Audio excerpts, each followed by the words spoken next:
Well, good evening. Good evening. Welcome. It is summertime in Upper Dublin, and half of Upper Dublin is not in Upper Dublin, at least. It is July 29th. It is 7:03. We are in the Cardinal Room. This is the legislative meeting for school directors, Upper Dublin School District. I'd like to call the meeting to order. Special night tonight.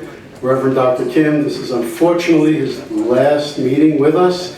So in recognition, Reverend, would you please lead us in the Pledge of Allegiance? Stand. Please stand. I pledge allegiance to the flag of the United States of America and to the republic for which it stands, one nation, under God, indivisible, with liberty and justice for all. Thank you. I'm just looking around the table. Let's see. Mr. Hoffman's with us. Mr. Hoffman's with us, Chief Academic Officer. Ashley Pitten's with us, our HR Director. Mr. Leckman with us, and of course Dr. Yanni. So we'd like to welcome the team to the table. May we have a roll call, please, Ms. Evans? Mrs. Franczyk. Here. Mrs. Good. Here.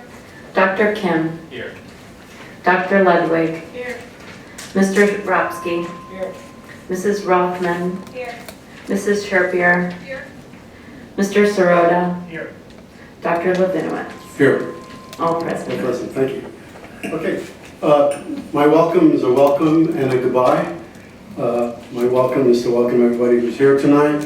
It'll be a brief welcome. Last month, the board approved a proposal to be submitted to Pennsylvania School Boards Association for a change in addition to the PSBA's 2020 legislative platform. PSBA had their committee meeting this weekend, and I'm very pleased to announce that they recommended that the platform item be moved forward to the Delegate Assembly in October. I'd like to congratulate those individuals that worked on it. This was a joint effort, not only with Upper Dublin, but with Radnor and Bellefonte School District. We are the only ones who have submitted an addition to the platform, and it has been approved. And I'd be remiss if I did not indicate that it's regarding the mental and emotional health of students, and having PSB have a position on that. This is a very special night, and it's a time, I see it as a time for celebration for the district. Tonight we'll be moving forward motions to approve a new Sandy Run Middle School. I've been involved with the process since 2006, 2007, when the facilities committee that worked on the high school also made the recommendation that Sandy Run was also needs for renovation or a new building. So after 13 years, I think we're finally there. There are some items that will work out tonight, but I think we really all should celebrate and be proud that this district and the community came together, and we will start the construction of a brand new Sandy Run state-of-the-art building, and it's a great point that we're at right now. On the other side of it, we are here to say goodbye to Reverend Robert Kim. Reverend Robert Kim was appointed to our board on February 9th, 2015. He subsequently ran for school board that November and won a seat on the board. Tonight we say goodbye to Reverend Dr. Kim. I'm sure we can all agree that it is hard not to like Robert. He was always so positive and an example of how a board member, or anyone really, should always behave. Even when he needed to criticize or not support something or someone, he said it with so much grace and gentleness that you would never be angered or annoyed with him. Often you, in fact, would agree with him after it was all said and done. His work in equity and excellence moved us forward, and we are now in a much better place with still more to go. I will miss his loud laugh. I'll also miss his inspiring and humorous speeches. I will always remember his version of the speech, "If you want to change the world, start off by making your bed." This is originally by William McRaven, U.S. Navy Admiral, which did not know, but now I know because of Robert. I'll always remember that. Also, the standing run promotion speech about the turtle on the top of the fence post. How can we forget that, Robert? So Robert, I now know that Alex Haley, author of Roots, kept on the wall of his office a picture of a turtle sitting on a fence. To him, the image held a powerful lesson. His explanation: if you see a turtle on top of a fence post, you know he has some help. You know he has some help. In February of 2015, the Ambler Gazette article about his board appointment, in that article, Robert said that I believe children are the future, and that we all need to be a part of leaving the next generation in a better place. Robert, rest assured, Upper Dublin is in a better place because of you. Thank you.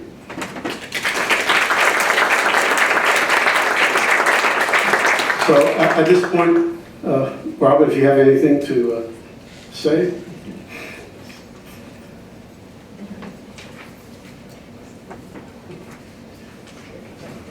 It's not so easy. Okay, moving on in the agenda. I will make this brief. First off, thank you, Dr. Levins, for that speech and those kind words. I want to thank the superintendent, the board, and the community for their support and trust over the past 4 years. 4+ years, it's been a great opportunity to be able to serve on the board. Believe it or not, actually at that February meeting, at least not debated, and actually Marjorie is in the crowd, and I think she could actually perhaps debate this factually. We think we made history. This has not been fact-checked, but the history is that Upper Dublin appointed its first Asian American school board member.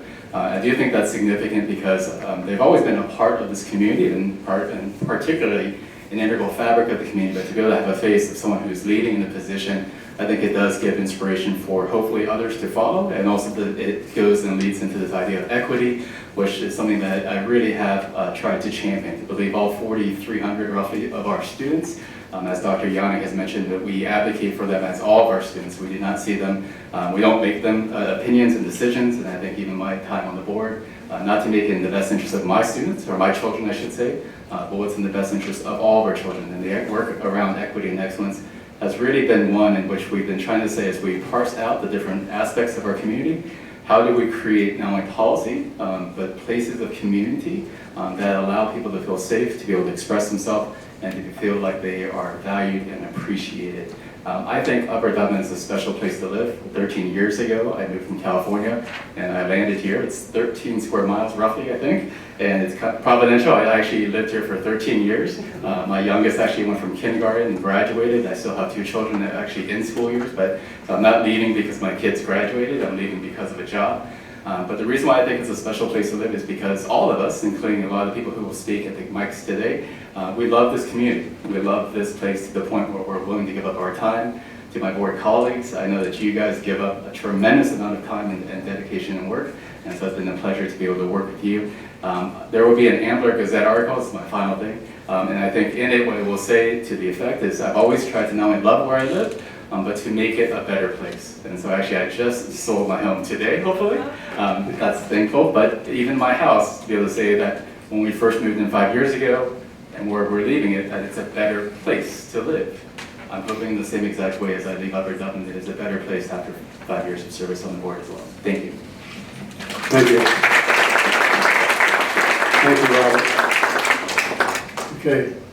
We do not have a Student Government Association report tonight, but we do have a superintendent report, presentation by Dr. Yanni. So many people have already said goodbye to Dr. Kim. I'll just say these last 2 things. I could always count on Dr. Kim to laugh at my jokes even when they weren't funny. And I'll miss him saying, "I see," when he was pondering something I said. And I learned, early on that "I see" doesn't mean he doesn't like what I'm saying. He's taking it all in and giving it back to me in a more eloquent way than I said it to him. So, Dr. Kim, I will miss you not only as one of my bosses, but as a leader on our board, and the work that you champion around equity will not soon be forgotten or lost in Upper Dublin. This evening, during presentation time, Arif Fazil from Dewey Engineering will recap with the board where we are with the alternates. And I want to clarify some of my comments from last Thursday night. Decisions where we're talking about spending lots of money and decisions when we're talking about things that impact kids inspire a passion and a robust tenor in the room. And I don't want anyone in the community to take my comments from last Thursday night as saying that we should be cheap when it comes to this process and our project, but what I am most concerned with when we talk about Sandy Run and we talk about renovating our other buildings is that we do have 4,200 plus kids that come to us every school day. And buildings are important because buildings support learning, but so do all the people that fill those buildings. Teachers, support staff, administrators, and so my comments on Thursday night were nothing more than just my fervent approach of saying that I want us to be very thoughtful as we make large expenditures. Upper Dublin can be the premier school district, not for a bullet on my resume, not for the good of the board, but for the good of the students that come to us every day. Tonight, I am asking the board to consider approval of 2 administrators. Several weeks ago, Virginia Fredrickson, our Assistant Director of Human Resources, announced that she was appointed as the Director of Human Resources in the Centennial School District. And so tonight, the board has our recommendation to appoint Megan Candido as the Assistant Director of Human Resources. Megan is currently the Director of Human Resources in the New Hope Silbury School District, where she also served as the Supervisor of Personnel Relations. Prior to working for a district, Megan worked in human resources at the collegiate level and also at the Bucks County Intermediate Unit in their HR department. The second administrator we're asking for approval tonight is Mr. Alvin Oberman as our secondary supervisor of special education. Alvin currently serves the Bristol Township School District as supervisor of special education. He has also provided leadership in the Reading School District as well as our neighbor Council Rock.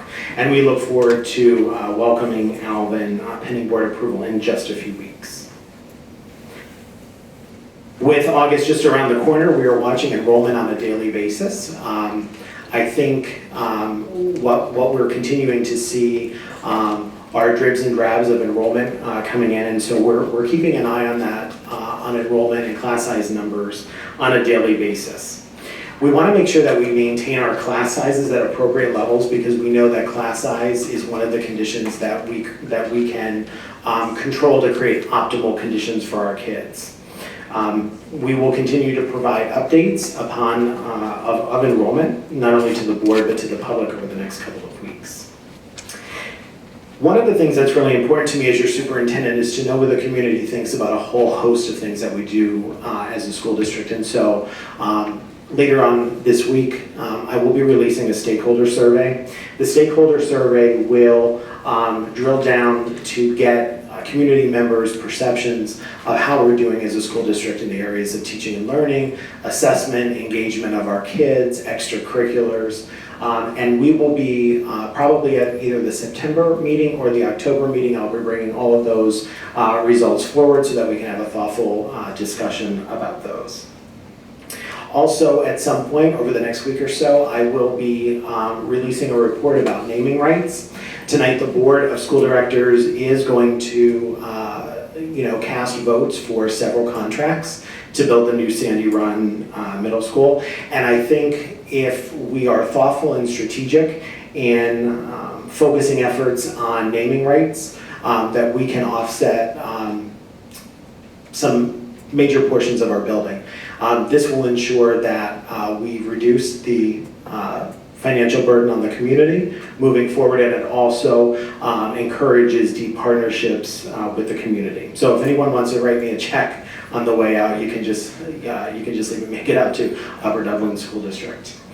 That was a joke, and Dr. Kim is not left. There's the laugh that I know. Thank you. Please stay tuned to our district calendar for upcoming events.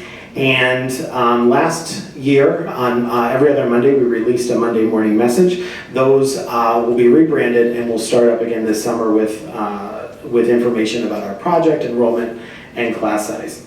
Please also stay tuned to our listservs, superintendent's blog, e-notification, as well as our social media accounts for all the latest of what's happening in Upper Dublin. And with that concludes my report, Dr. Levinowitz. Thank you, Dr. Yanni. Just a brief comment.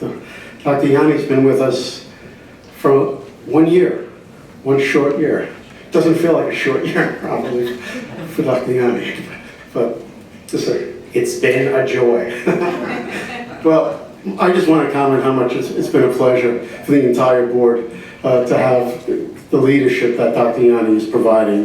There's so many areas that we are so ahead compared to a year ago. A strategic plan has been developed, and we're looking at everything we do in the district to be connected to the strategic plan. Obviously, the communications has been so much better than it's ever been in Upper Dublin, and we continue to improve that. The written publications and the YouTube videos, the Monday morning messages, soon to be rebranded. It just speaks. And the team that Dr. Yanni has brought to the district. We're very excited to work with the new team, and I just see great things happening in Upper Dublin and under Dr. Yanni's leadership. So thank you, Dr. Yanni.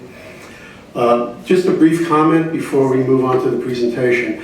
With Reverend Dr. Kim leaving, there's a vacancy on the board. The decision that was made by the board is that we will be looking at recent former school board members, and we'll be asking them about interest in serving for the short period of time on the board.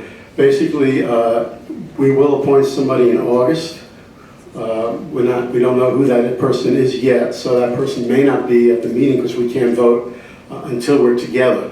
So what we would be asking for is whoever we do select, that person would be serving basically September, October, and November. Our reorg would be in December.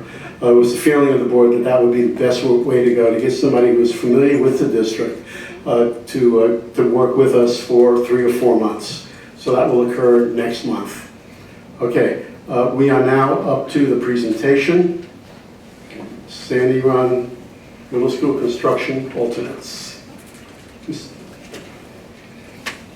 So, good evening. Are you going to be able to put it up? Or? Okay. So I'm not going to go through all of the alternates unless that's what you want me to do, but I think I'm going to focus on the 2 that were in discussion last time, namely the planetarium and the turf, correct? All right, Dr. Young? Yes? Okay. So what I wanted to clarify for you, in our haste of putting together a nice summary sheet, which you should have in front of you and the public should have there, it's a double-sided. It says option 1, option 2, option 3, and option 4. So if you decide to go with option 3 or option 4, which is without the planetarium, I apologize, but I need to correct those numbers. They are off by 131,000, which is the deletes for the electrical, the HVAC, and the plumbing to delete the planetarium. So if you get to that point where you're deciding to go no planetarium, those total numbers will go down by an additional 131, and I'll give you the right numbers for each of those 3 primes. So I apologize for that, but it was an oversight on the HVAC, electrical, and plumbing. Okay, so when we go to those options, if we want to, I can give you the numbers instead of, but if we're not going to them, then we probably don't need to put a lot of red marks on your piece of paper, okay? So I apologize for that. So just real quick, we have the project overview. Everyone's seen these before, the renderings, and obviously the site. Just to clarify for everyone, the artificial turf field that is being discussed is multipurpose field 1 on the top left there, just so everybody knows where that is. So on this site, it's the one on the left again in the colored rendering. And we had floor plans and everything else. basically, the only thing I'll show you here on this floor plan, I should have done that here. The planetarium is the round circular thing you see between the classroom wing and the auditorium, if you will, right in that courtyard. So that's the planetarium that we're talking about. These are some renderings of the inside. Again, I'm just going fast through here. We did get very good bids, and we can go back to any information we need. But essentially here we are, the bid alternates for consideration, and what is up for discussion. Now these numbers are correct, but on these options, I will fix the numbers if we get to that, okay? So there is an additional savings of 131 on option 3 and 4. But if you recall, we were talking about alternate number 2, listed there in yellow. It's hard to see, but it's basically 1,206,000, 1,206,000 for that alternate. So that's the one item that's under discussion. The turf field, you have to combine 3A and 3B. So if we want the turf, we have to accept alternate 3A, which is the 465, and we would not be taking the deduct, which is 3B of 300. So that's the 765. Okay? So we're clear on that. Other than that, I can go into as much detail as we need. Probably, this was all about the terrazzo and stuff, but let me see here.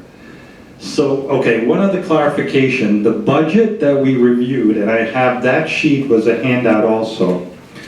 So, if you're doing math, we didn't make all new sheets of this because we thought it'd be too much. So this sheet here assumes the planetarium was in, okay, but the turf was not, all right? So this sheet here that has the overall budget assumes that. Planetarium in, turf not, all right? So that's the only other clarification. Am I doing good so far, Andy? And all right, everyone's on the same page? All right. Trying to keep it simple. And then this was about the lead, but I don't think we're really talking about that. And so the only other thing I thought I would show you is, this is the turf field. And again, the size of the field, it's got the little bump outs you see there with 2 areas for bleachers. And it has the line striping for football, both lacrosses for boys and girls, and soccer. The planetarium, I'm not sure I can give you much on that, except it's a dome size of 30-foot diameter, and it has seating capacity, fixed seats of 34 and movable seats of 26, and 4 wheelchair spaces, okay? So that's kind of it on the planetarium. The planetarium cost, I think Dr. Yanni wanted me to clarify, does include the projector, the dome, and basically, obviously, the construction. So it's the full price. That's why it's a pretty significant number when you see it relative to the square foot of the area. Okay? I think those are the pieces of information. And then, like I said, this sheet here, option 1 is yes to the planetarium, no to the turf. So option 1 matches that one single page sheet that has the overall cost, okay? Option 2 then would be yes to the planetarium and yes to the turf. And if my math is right, it should basically go up by $765,000, the total, okay? However, we did not fix all the soft costs. There'll be some minor adjustments to the soft costs which we can make, but those are not part of the voting today, so there'll be some minor adjustments to those numbers, okay? But that's option 1, option 2. And then if we're taking the planetarium out, then we go to the back, and then I have to fix the numbers for you slightly by 131,000 in total. Okay, that 131, if anyone's been following, is basically the alternate deduct for the EC, the HVC, and the plumber on the planetarium. That was an oversight. It should have been subtracted, okay? So I think that's the summary. Dr. Levinovitz, Dr. Yanni, or Mark, we good? Did I cover it? I think you did. I think probably what's best then at this point is for the board to have some discussion or ask you any questions that they need for clarification. Right. Okay, why don't we begin with questions? Are there any questions from the board based on today's presentation? Again, just to remind those that were not here on Thursday night, I think the presentation lasted a significantly longer period of time. We went into greater detail with all of the PowerPoint slides. So seeing no questions, okay, teacher, you have a question?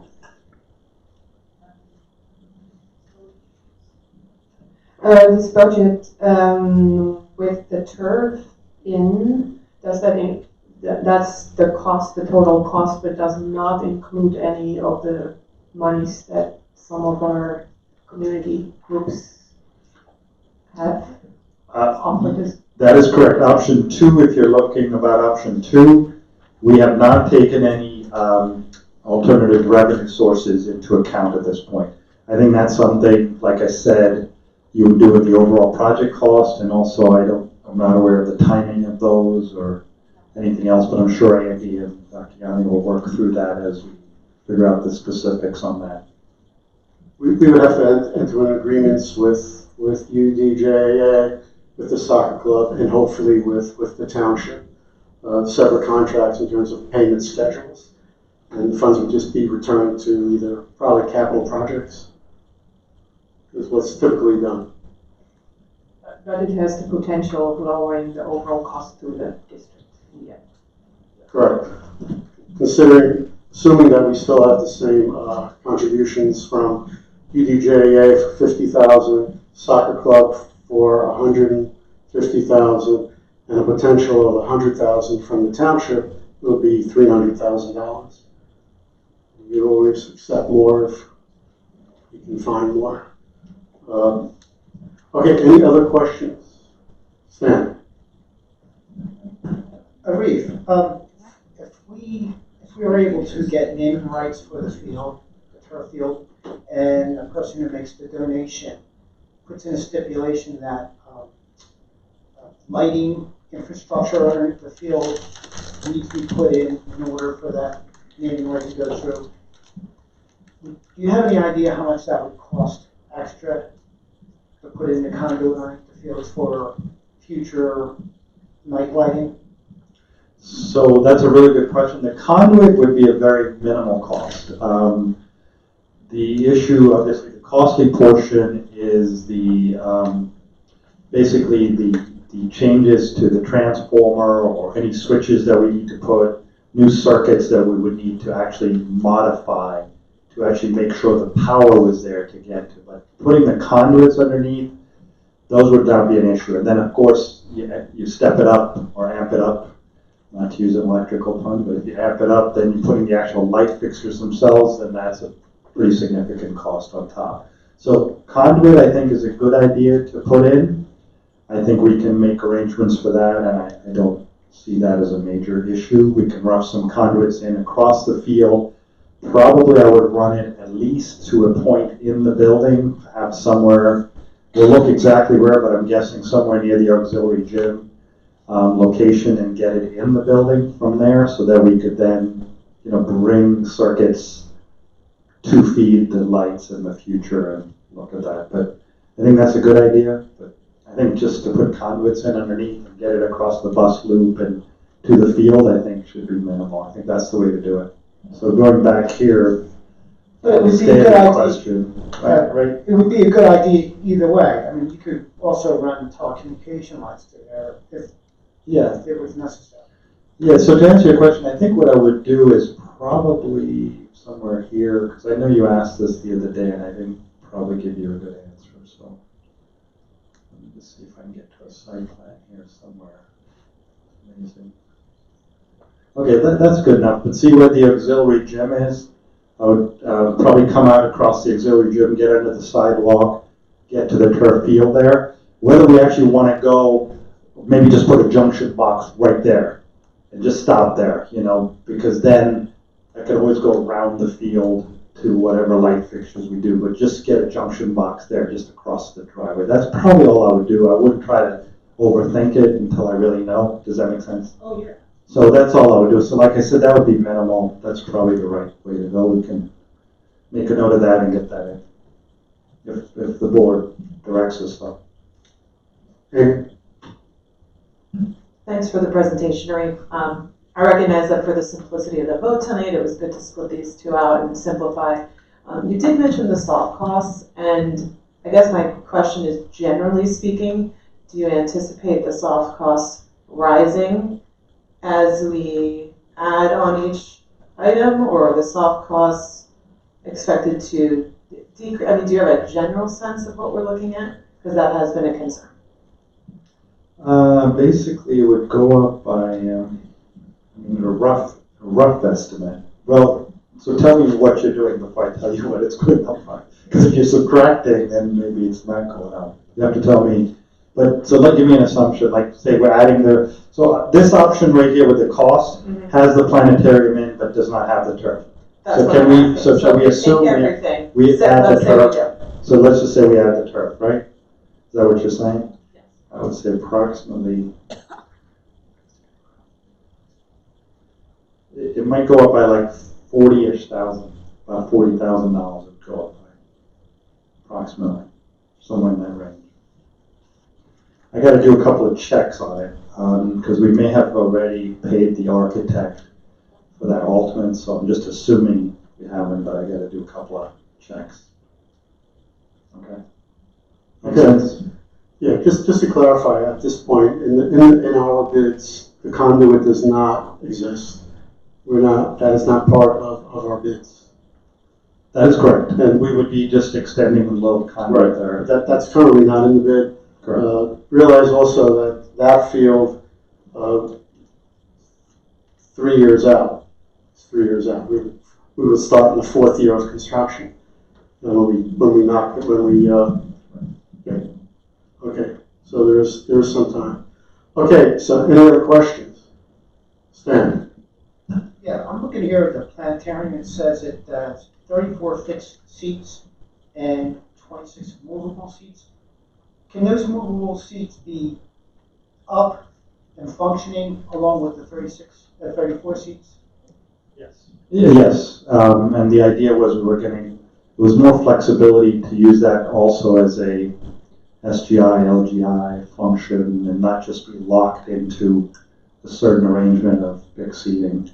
So there was a lot of work put into those thoughts and there's different ways, but yes, you can have a total of all of those people watching the show or doing something else.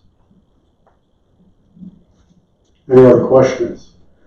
Okay, at this point, I just wanted to ask the board, Thursday night we had considerable discussion about these two alternates, and if any board members would like to add something different to their comments, to their recommendations, this would be the time to do it.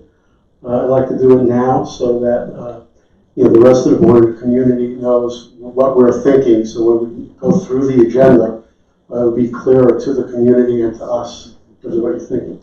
Dr. Ludwig? Okay. Over the weekend, I've given a lot of thought to this project, knowing our decisions tonight really have long-term consequences. So there are really two things that have changed my mind on one of the factors. On Thursday night, I was supporting the turf and not planetarium. I have changed my mind from opposing to supporting the planetarium. So the two reasons are, one is looking back at the rationale for why we put delete alternates in the bid. I mean, we as a district put those in so that in case the bids came in significantly over budget, we had some options to bring the cost down. Although the total project came in a little bit more than what we started as our initial estimate, the bids did come in slightly under budget. And since we don't have a hard ceiling that we can't exceed, we don't have to take any of the alternates, any of the cost-saving options. So rather, we're in the position of having to evaluate what is the best use of our resources. So that's my first reason is that we don't really, the reason we put these in, we don't really have to take any of them. So the second reason is, although I still do not personally think the planetarium is the best use of our resources, for the reasons I stated at the Operations Committee meeting, a large segment of the community does. And because of that, this is one case where I want to make my decision in the best interest of the community at large. So in addition to supporting the turf field, I'm going to support the planetarium. And I think as part of this, we all need to realize that decisions have consequences. And we, as a community, if we make this decision, we have to be willing to make the trade-offs needed to include the planetarium in our plans. Whether it's deferring some improvements for the elementary schools, hopefully not too long, a larger tax increase than we would otherwise have needed, or some other impact. This is a community decision in my mind. So I hope no additional unforeseen problems occur, that our future borrowings are as favorable as the early ones were, that the new developments in the township bring in additional revenue in a timely fashion, that the new admin team is able to find budget efficiencies without impacting our educational program or hindering our progress on strategic objectives, and that the potential new capital campaign is successful. And if most of these things happen, I think we would be fine. If none of them happen, then we have to live with the consequences. So for all those reasons, I think I've stated how I changed my position. Yes, thank you, Dr. Ludwig. Is there anyone else? Mr. Sirota? I said at Thursday's meeting that I was planning to vote yes on the planetarium and no on the turf. And I acknowledge that as representatives of the entire community, it shouldn't be just about my own personal or family experiences and desires. As Dr. Ludwig said, this is about what's best for the entire community. Part of my concern about spending resources on the turf was I wrestled with the question about whether it's appropriate for us as school directors to commit taxpayer resources in a way that primarily benefits community youth sports. So these, in thinking about the turf, certainly there is a benefit to the school program, but the larger benefit really is for community youth sports. And I've concluded that in this case, because of the way that Upper Dublin is configured logistically and financially, that it's reasonable to do so here, reasonable to spend taxpayer resources on this sort of thing. There seems to be considerable community support for spending taxpayer dollars on the turf field, and so I am prepared to vote yes on that item. However, I am concerned about the overall project budget. The turf field adds $765,000 to the cost net from the position we were in. And if I am to vote for it, and I apologize for the curveball, I would ask my fellow board members to consider offsetting that cost by perhaps accepting the alternate bids for quartz tile flooring throughout the building in lieu of terrazzo. And I'll ask that we discuss that further when we get into the business portion of the meeting. This probably isn't the right time to have it. And I would also ask to help try to offset costs that the administration consider raising our site rental fees and advertising the availability more widely, especially once we have a beautiful new building. Thank you. Thank you, Mrs. Sirota. Is there anyone else? Yeah. Ms. Good? I just wanted to clarify my position from Thursday night. I was questioning the turf, and I have since done some research and talked to some people about the use of it in the district and how important and actually how many kids it actually can serve. So I was questionable on the turf on Thursday, but I am going to support the turf, so I am going with option 2, yes planetarium, yes turf. Okay, thank you, Ms. Good. Anyone else? Dr. Kim. Thank you. Some of the members of the board know that I was actually vacillating whether or not to vote, since I will be moving to St. Louis very shortly. But I have decided to actually, until my final day, try to be faithful to the position in which I was elected to.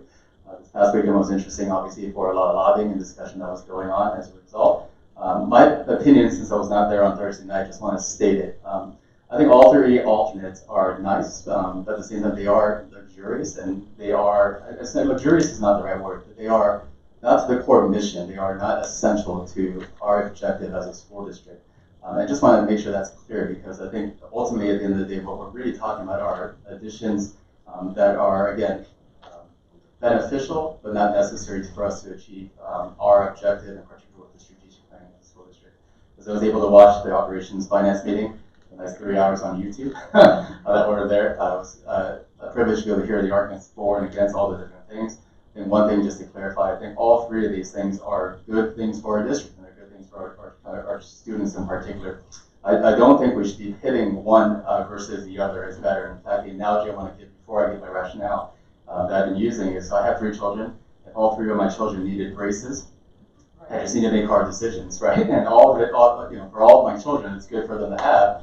But sometimes I think there are some big priorities with, in particular, the budget constraints I would have as a father to my family, and then vice versa in this case for us as a district with regards to where that's at. So as I look into both community support of different aspects, where I stand in terms of my priorities, where oxygen, turf, and planetarium, I think in terms of 1, 2, and 3, if we could afford all 3, again, the analogy, if we had the money for all the braces, I would absolutely support that.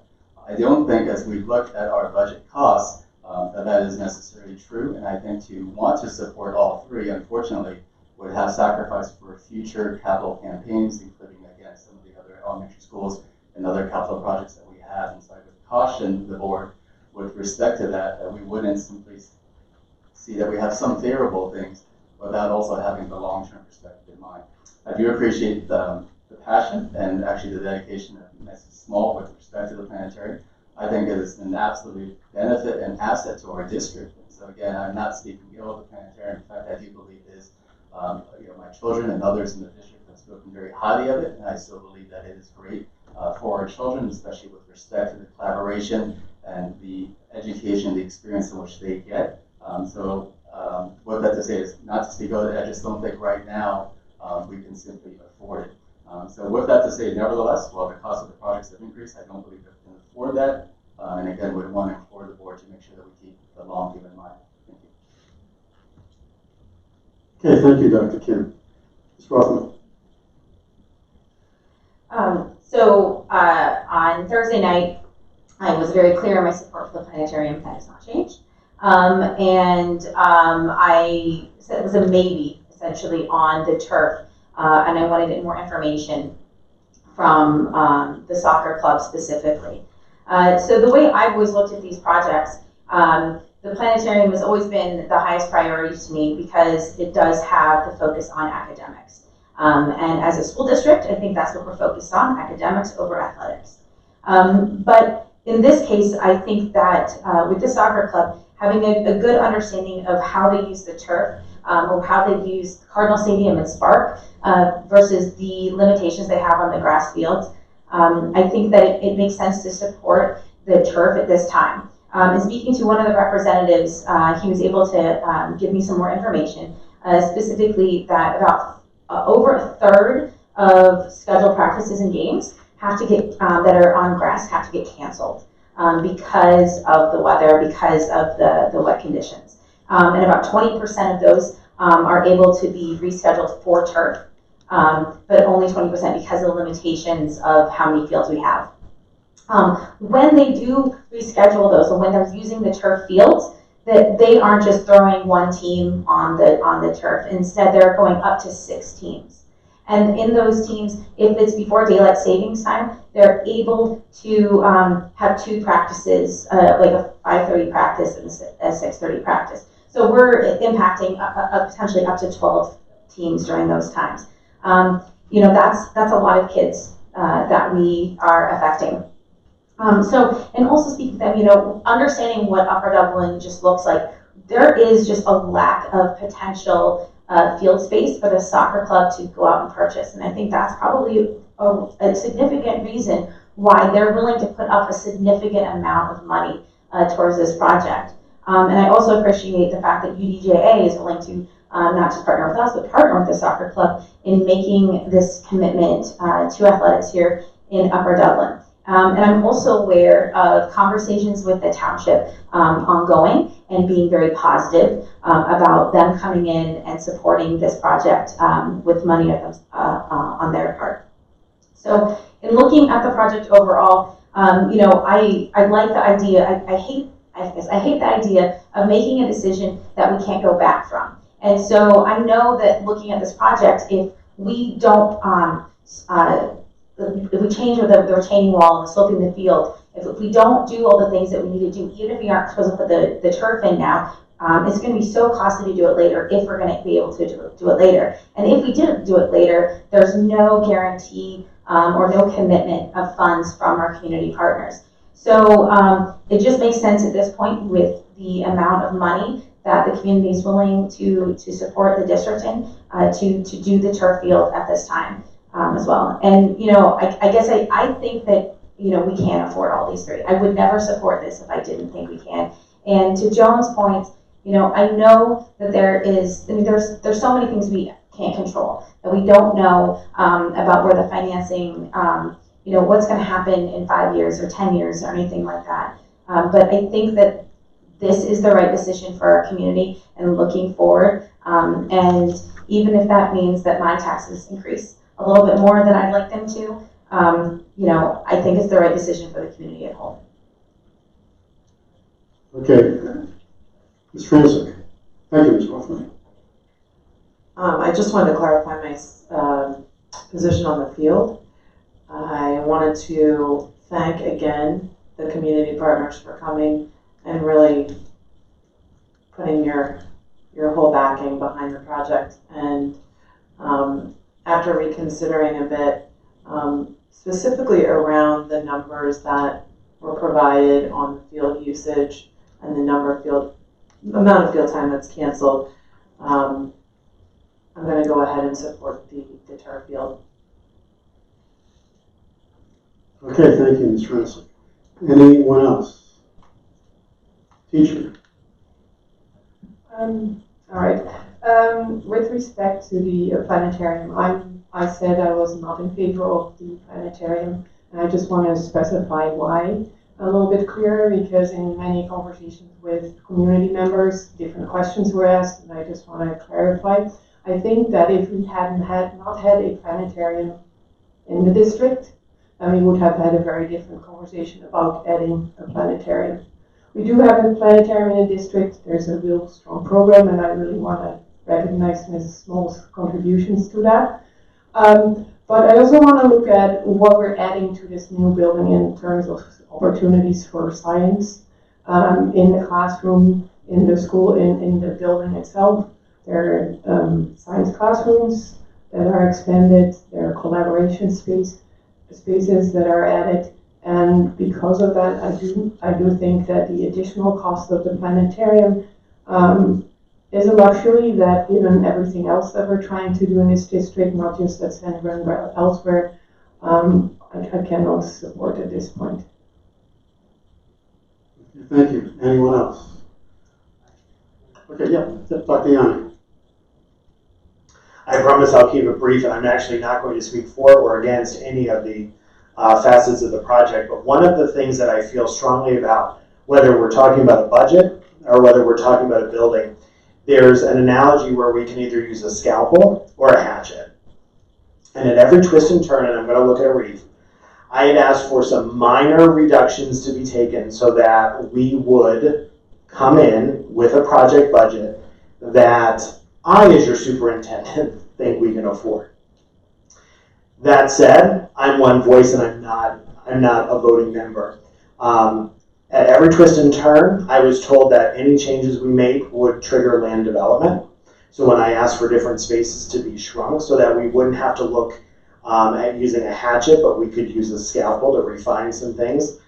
We have modulars that came in that were $1 million over budget. And at that point, we cut the teachers' planning rooms so as not to cut classroom space. I wholeheartedly agree that we should have collaboration spaces. The collaboration spaces in the buildings are very, very large.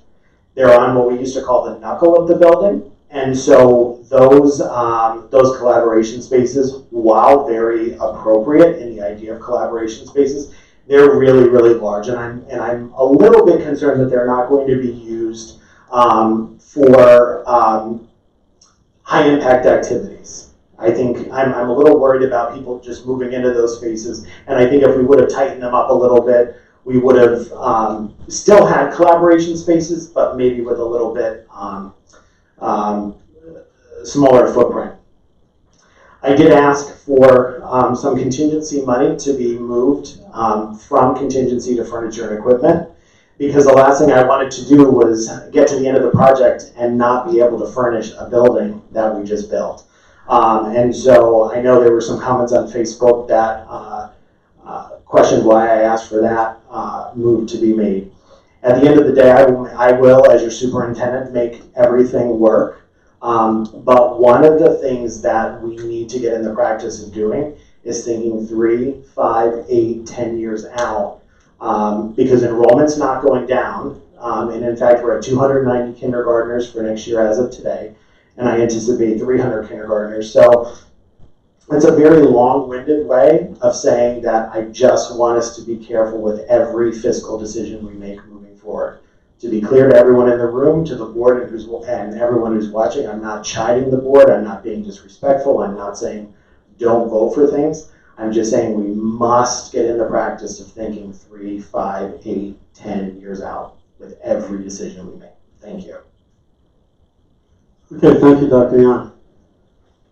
We are now up to our first community input, and please step up to the podium. Our 4-minute rule applies. Please state your name and where you reside in the township.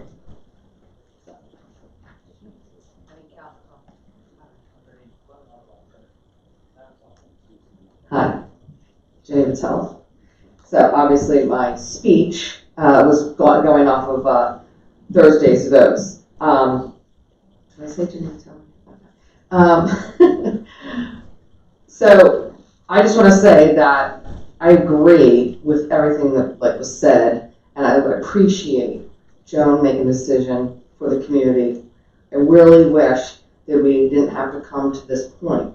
Right, this conversation we kind of already had 2 years ago. So I don't think the research side of could have happened in the last 4 days. I think some of the research might have happened prior to this. Many are concerned about the cost of this project. Matter of fact, I believe I've been concerned about the cost since our very first meeting of the Sandy Run Project Review Committee. We are concerned with the errors, the missteps, the increased unplanned expenses, but cutting these vital and unique assets is not the solution. We've been down that road. We've had these discussions, and somehow along the way, we lost our way. If we lose this space now, we lose it forever.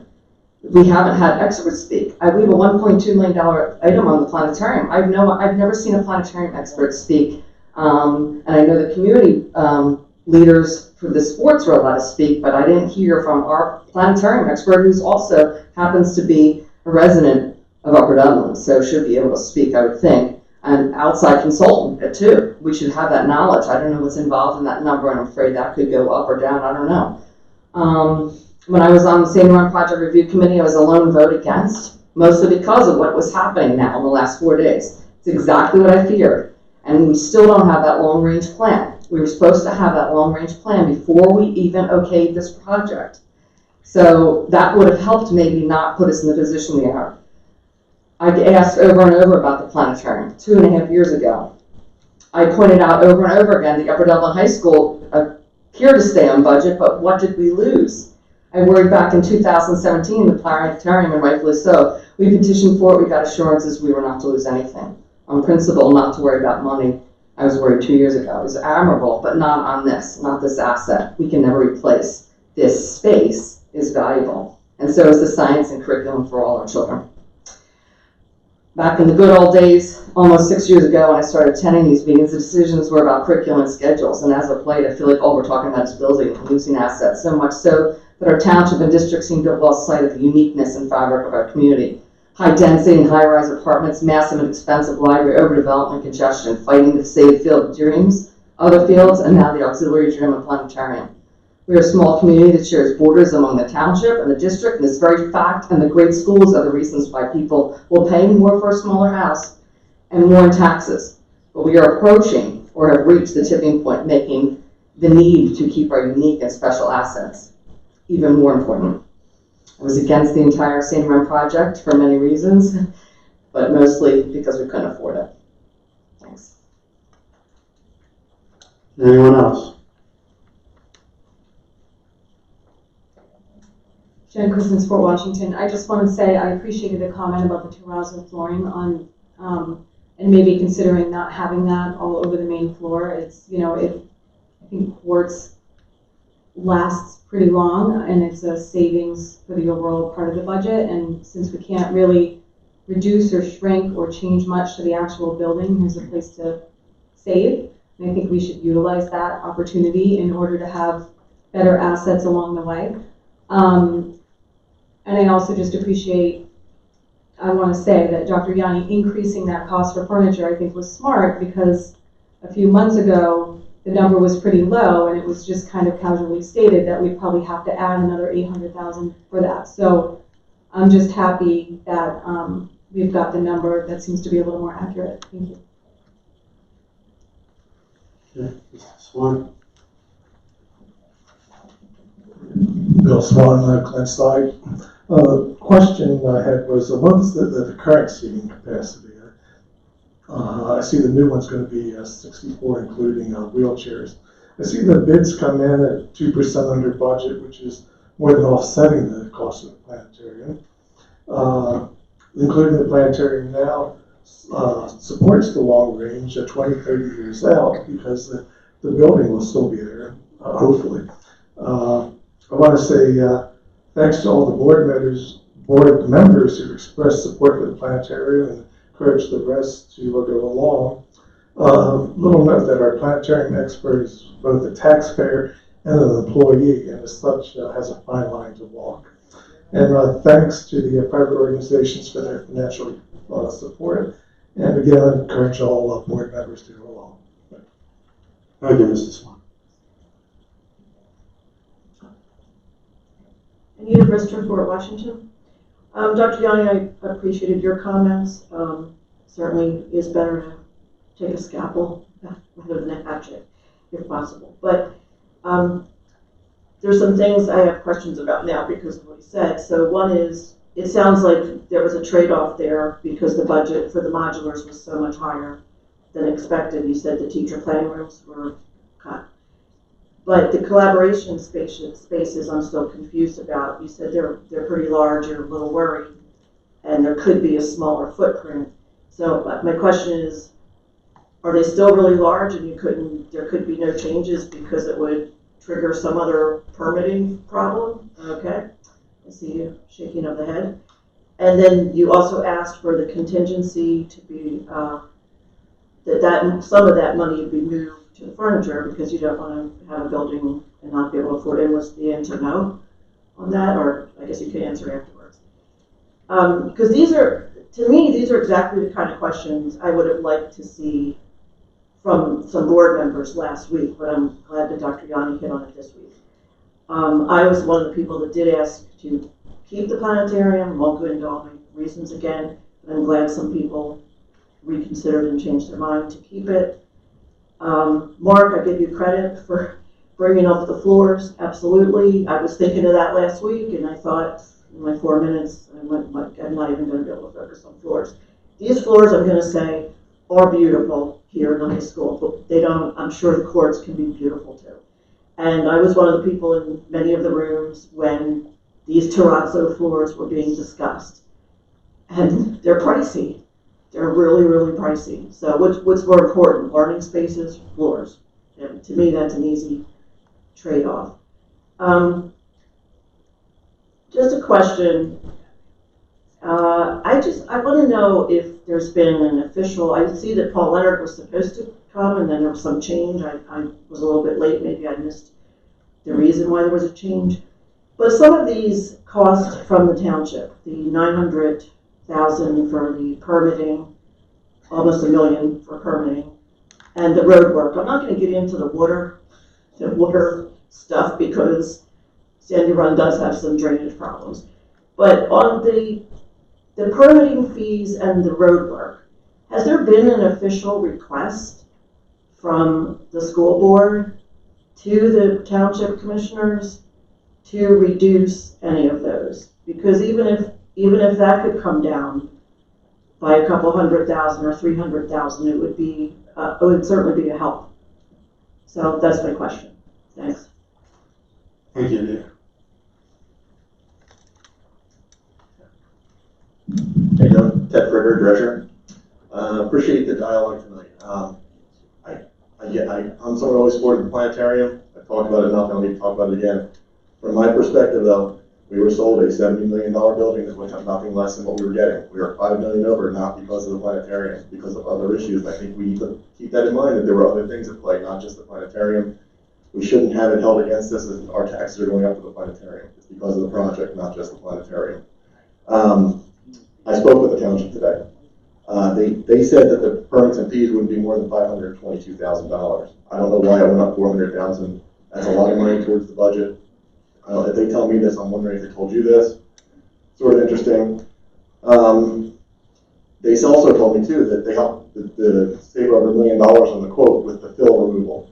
Originally they built in like $80,000 for phase 1 and about $1.2 million for phase 2 of removing the fill. That's the dirt that's going to come out of the site that no one wants. The township's going to put it at Twining, and that's going to save us $1 million. So I came here on Thursday night last week and thinking the township wasn't really doing their part. I wish they were here. I wish they were represented, but it's nice to hear from them that they are doing things to try to help with this process. The other thing I talked about too was the road work on Twining is for a deacceleration lane to pull into the building. It's required. With our goal is to put more traffic on the Twining and out of the community. To do that, we had to do a traffic study. The traffic study said you need a deacceleration zone to pull in the building.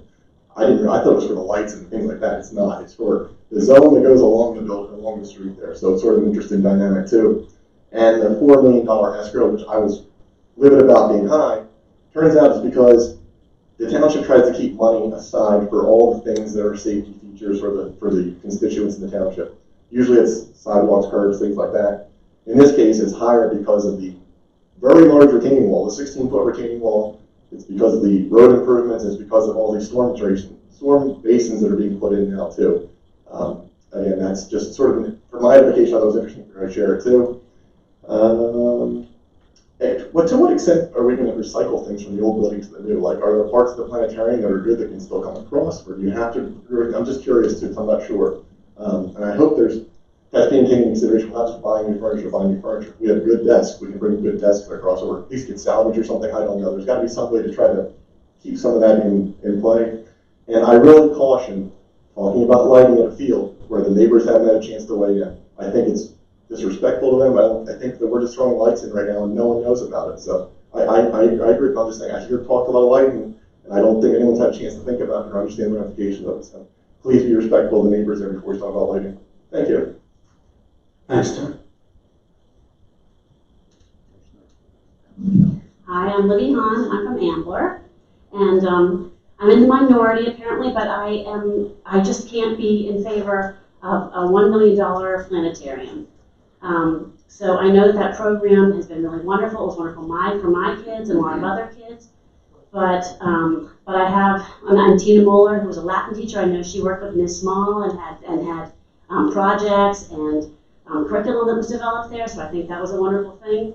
But I just don't understand why we need a full building or a full annex for $1 million to have those programs. I think they're valuable, but I just don't. $1 million for a program like that just seems pretty costly. And I just feel like, so I would say my reason would be the cost and the utility of the building or of the space. I don't think it's necessary for that program. And then secondly, it doesn't seem to fit the district's goals. So I know that the district's goals are broader than the rankings, but it seems that there's widespread concern among residents that Upper Dublin has dropped in the school rankings. And when I looked at the drivers of the rankings, the position seemed to be driven by the percentage of students who weren't proficient in reading or math, which was 15 to 17%, and the number of AP classes and the percentage of students that were taking them. So it seems to me if we have, and I think people have sort of alluded to this before, if we have $1 million and we're deciding where to spend it, I would, and it's not that I realize it's capital and there are things that are different, but it seems like one place would be to help struggling students in math and add the AP courses that we might not already offer. And then other educational programs that the district has identified as a priority, because it is $1 million, and with that you can do quite a bit. So in summary, I'm just very surprised at the support for the planetarium, quite truthfully, not for the planetarium programs or the things that go on there, but an actual physical space that costs $1 million for a certain, very specific kind of program. So, so I don't mean any disrespect to anybody who supports it or any of the work that's gone on there, the programs that have gone on there, but because of the cost and kind of it just seems like it's a specific use, and because it doesn't really fit the district's goals, I just think that we need to take that into consideration when the vote occurs. Thank you, Libby. Good evening, Christopher Fiore up at Dublin. I didn't come here expecting to speak tonight, but I have to take umbrage with Reverend Dr. Kim discussing the luxury of the planetarium. I don't feel that way. I think it's something that distinguishes our community. I think it's something that puts our community above the surrounding communities that don't have it. I have 2 children in this school district, one in middle school and one in elementary school, and on any given day, when I quiz them what happened at school today, I get a lot of hums and haws and this and that, except days that they go to the planetarium. I get a full rundown. I get taught what they learn. That's something that distinguishes our community. The community events at night, if you've ever gone there, and sorry, I speak loudly so I don't normally want to come too close. Okay. If you've ever gone to the community events and seen children in their pajamas and their parents in their pajamas going there and learning and laying on the floor, we can all learn from these computers. We can see the Great Wall of China from here. But if you don't stand there and experience it, you don't feel it, and look in that room, it's not the same. This is something that distinguishes us, and we shouldn't give it up if we can afford it. Thank you.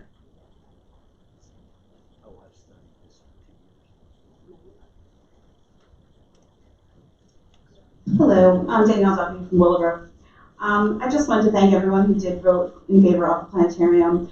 I'm here tonight representing my 7-year-old daughter who's going to 2nd grade, who really wanted to come, but she couldn't because it's past her bedtime. But she wanted to come in her full astronaut gear, which she owns and wears proudly all the time, in support of her great love for the planetarium. So she's not here, but imagine that she was, and she would be very happy with everyone who did vote in favor of the planetarium.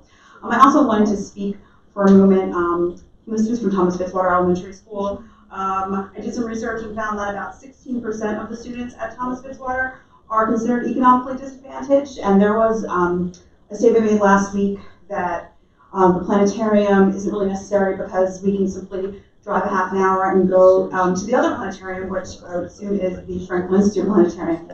So I went online today, and just to let you all know, for admission to the planetarium, the Philadelphia Planetarium at Franklin Institute, for myself and my 3 children with parking is $100. So if you're assuming that the kids in our school district are getting 3 to 8, I believe, average visits per year, think about what that cost would be like for the 16% of students at Thomas Fitzwater who are economically disadvantaged, who we have programs at Fitz to help them with food issues over the summer. We bought gift cards for Giant, and we purchased back-to-school supplies for them.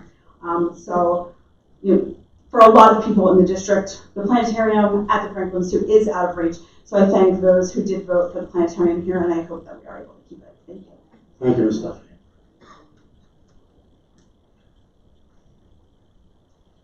Jennifer Wildgust, Willowbrook. I just wanted to say thank you. This is my first opportunity to say thank you. We've lived here 5.5 years. We came from a neighboring district, which I thought was in fine education for our children. I didn't know anything underordinary or extraordinary about it until we came to Upper Dublin. And everything here is extraordinary. And one of the things that I am most honored and proud of to live in our community is the fact that we are so community driven.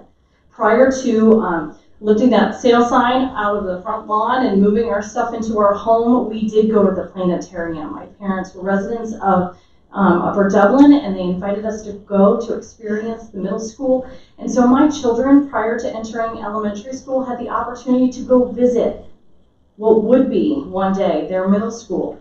Countless opportunities. These doors open in this building more than I could ever dream possible, that our kids can come and be a part of their future high school. They feel that this is their home. There's nothing that they're excluded from because of the doors that are wide open to our children at all ages. And so I'm very, very incredibly thankful for the planetarium, for that opportunity that has given them. At our other district that we were at, we were never once township-wide or elementary-wide. When we lived there 4 years in elementary, never invited into the middle school, and never invited to the high school. I only went to get my DPT test in order to be a volunteer. That was the only reason I ever walked through the threshold of the high school doors. And as prior, like I said, even to coming here, we had the opportunity to experience what our children would learn. And it has been extraordinary on so many levels. I've cried more happy tears being in this district than I ever dreamed possible. So thank you for all you do to continue to further our community involvement at all levels. So thank you, and for everybody who made the decision to continue to support another community facility. So thank you. Thank you so much for your comments. Okay, we'll close community input, and we will first have Dr. Yanni make some responses. So I'll respond to and answer as many questions as I can. If I miss anything, I'm sure someone will let me know. I'm looking over at Kim's small current seating at the planetarium. 50. So 50 seats, and in the new planetarium, 60. Okay. I want to clarify my comments a little bit about having to cut the teacher planning rooms. We didn't actually cut them and shrink the building. Those rooms actually became now instructional spaces, so that we didn't cut classrooms there. Funds were moved from the contingency. Once bids came back in, or we saw the bids, we were comfortable with reducing the contingency to about $2 million. Once we are up out of the ground, we will then look at the contingency again to see if we are able to once again reduce that contingency. Regarding the township, Paul Leonard, the township manager, and I have been communicating almost daily over the last couple of weeks prior to bids coming in, and then with bids coming in. So I'll address a couple of the items. I do have to defer to Arif and Bob Lester on a few of these things because I don't want to misspeak, because sure enough, that'll be on Facebook tomorrow if I misspeak. But right now in the budget we are, see, that's a joke, but it's really not a joke because I'll be all over tomorrow. Just make me tall and thin when you write about me on Facebook. So right now Arif is carrying about $900,000 in permits and inspections. So the number of, Mr. Leonard released some information via email to the community that said, a strict application of the township permit fee ordinance based upon cost of the project could have totaled as much as $522,000. So just to clarify, and first if I could, because there have been some statements made about me also regarding this matter, if I could just clarify that. I think the district and the township actually have worked very cooperatively together on the approval process through this project. It's a very complicated project, and our fear was that through all of the various approvals, we wouldn't have timely approvals for this project. And I can tell you with certainty, they expedited the reviews, they were cooperative, and the district and township worked very well to get this plan through all of the approvals. And if everybody's been through land development on projects, they know approvals hold up projects. On this one, approvals did not hold up the project. So that's first and foremost, and we're on schedule right now because of it. I can tell you there's some confusion on permit costs. There is a building permit cost, and that's the 522 that is being referred to. And then there are also inspections required by the municipality's planning code for land development improvements. And and that is a separate cost. On both of these, it's my understanding the township, so that's not in the 522, okay? On both of these, it's my understanding the township is in agreement to basically invoice the district for expenses they incur to execute both of those reviews. Building permit being the building construction, land development being everything, primarily stormwater, but everything from curbs to asphalt to grading to retaining walls, to all of those improvements that are on the land, not the building. So That's helpful. That's helpful.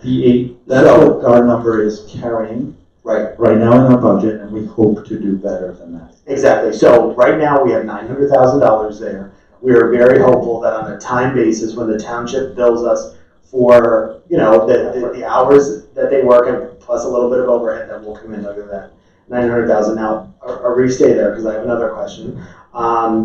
It's been mentioned that the de-acceleration lane has been put in for off of Twining so that buses and cars slow down before they turn onto the property.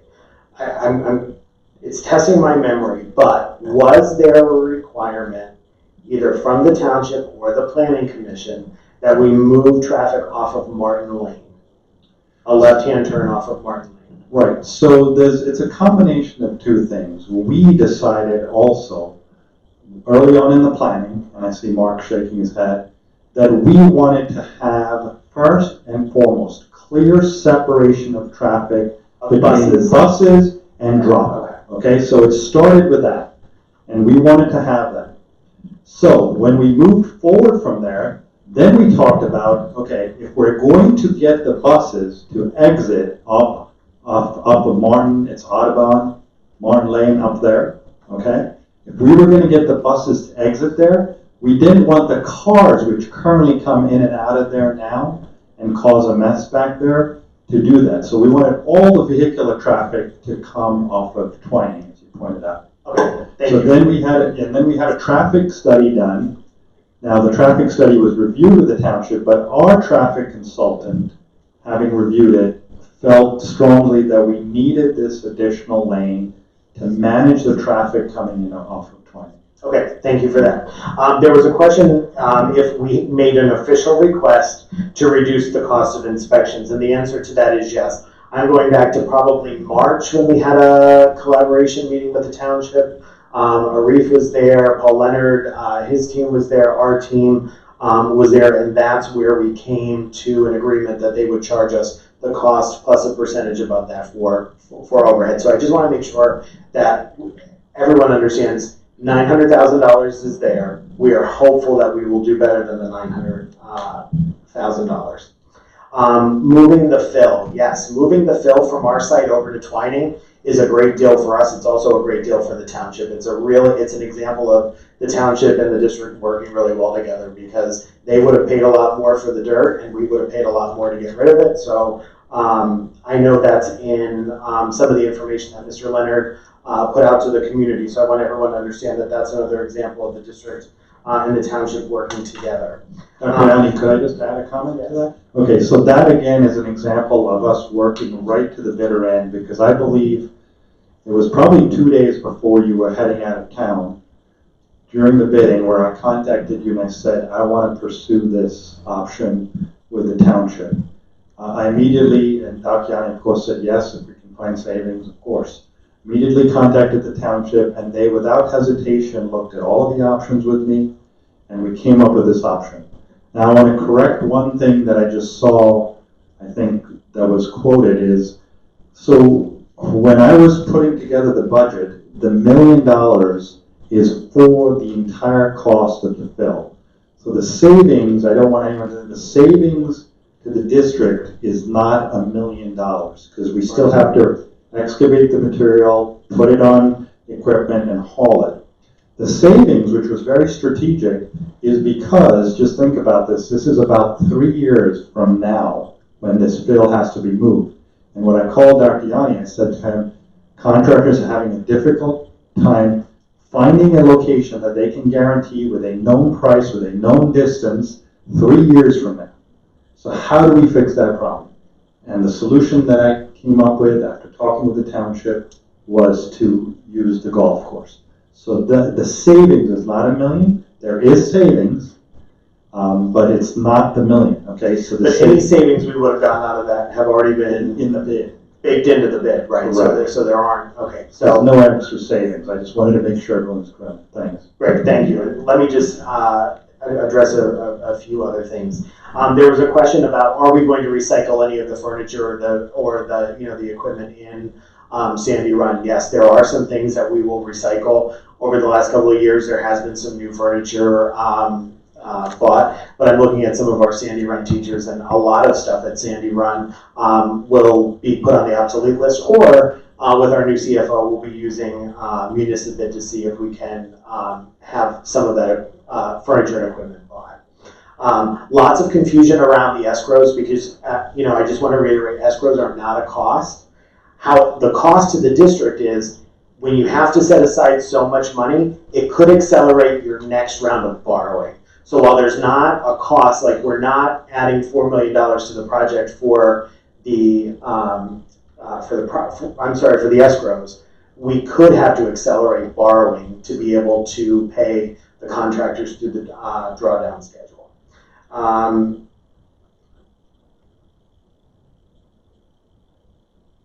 And yes, everything is extraordinary in Upper Dublin, and we have the ability to be even greater than we are right now. And I think once I will be very glad when this building is constructed, because I feel like all I've talked about since I've come to Upper Dublin is Sandy Run Middle School. And I'm very much looking forward to getting back to talking about teaching and learning, because at the end of the day, that's what matters.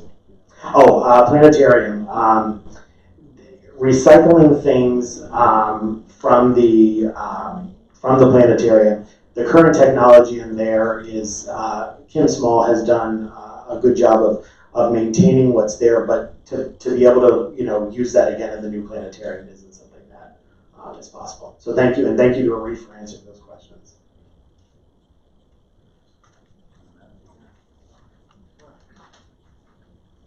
Okay, board, okay, all right, I'm there.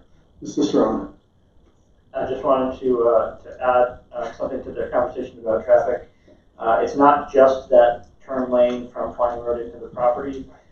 We are also widening Twining Road, making a left turn lane from Twining onto Limekiln to improve the flow at that intersection. Our traffic consultant and the township's traffic engineer thought that given the additional car traffic that we were planning to introduce to Twining Road, that was worthwhile to improve the conditions at that intersection.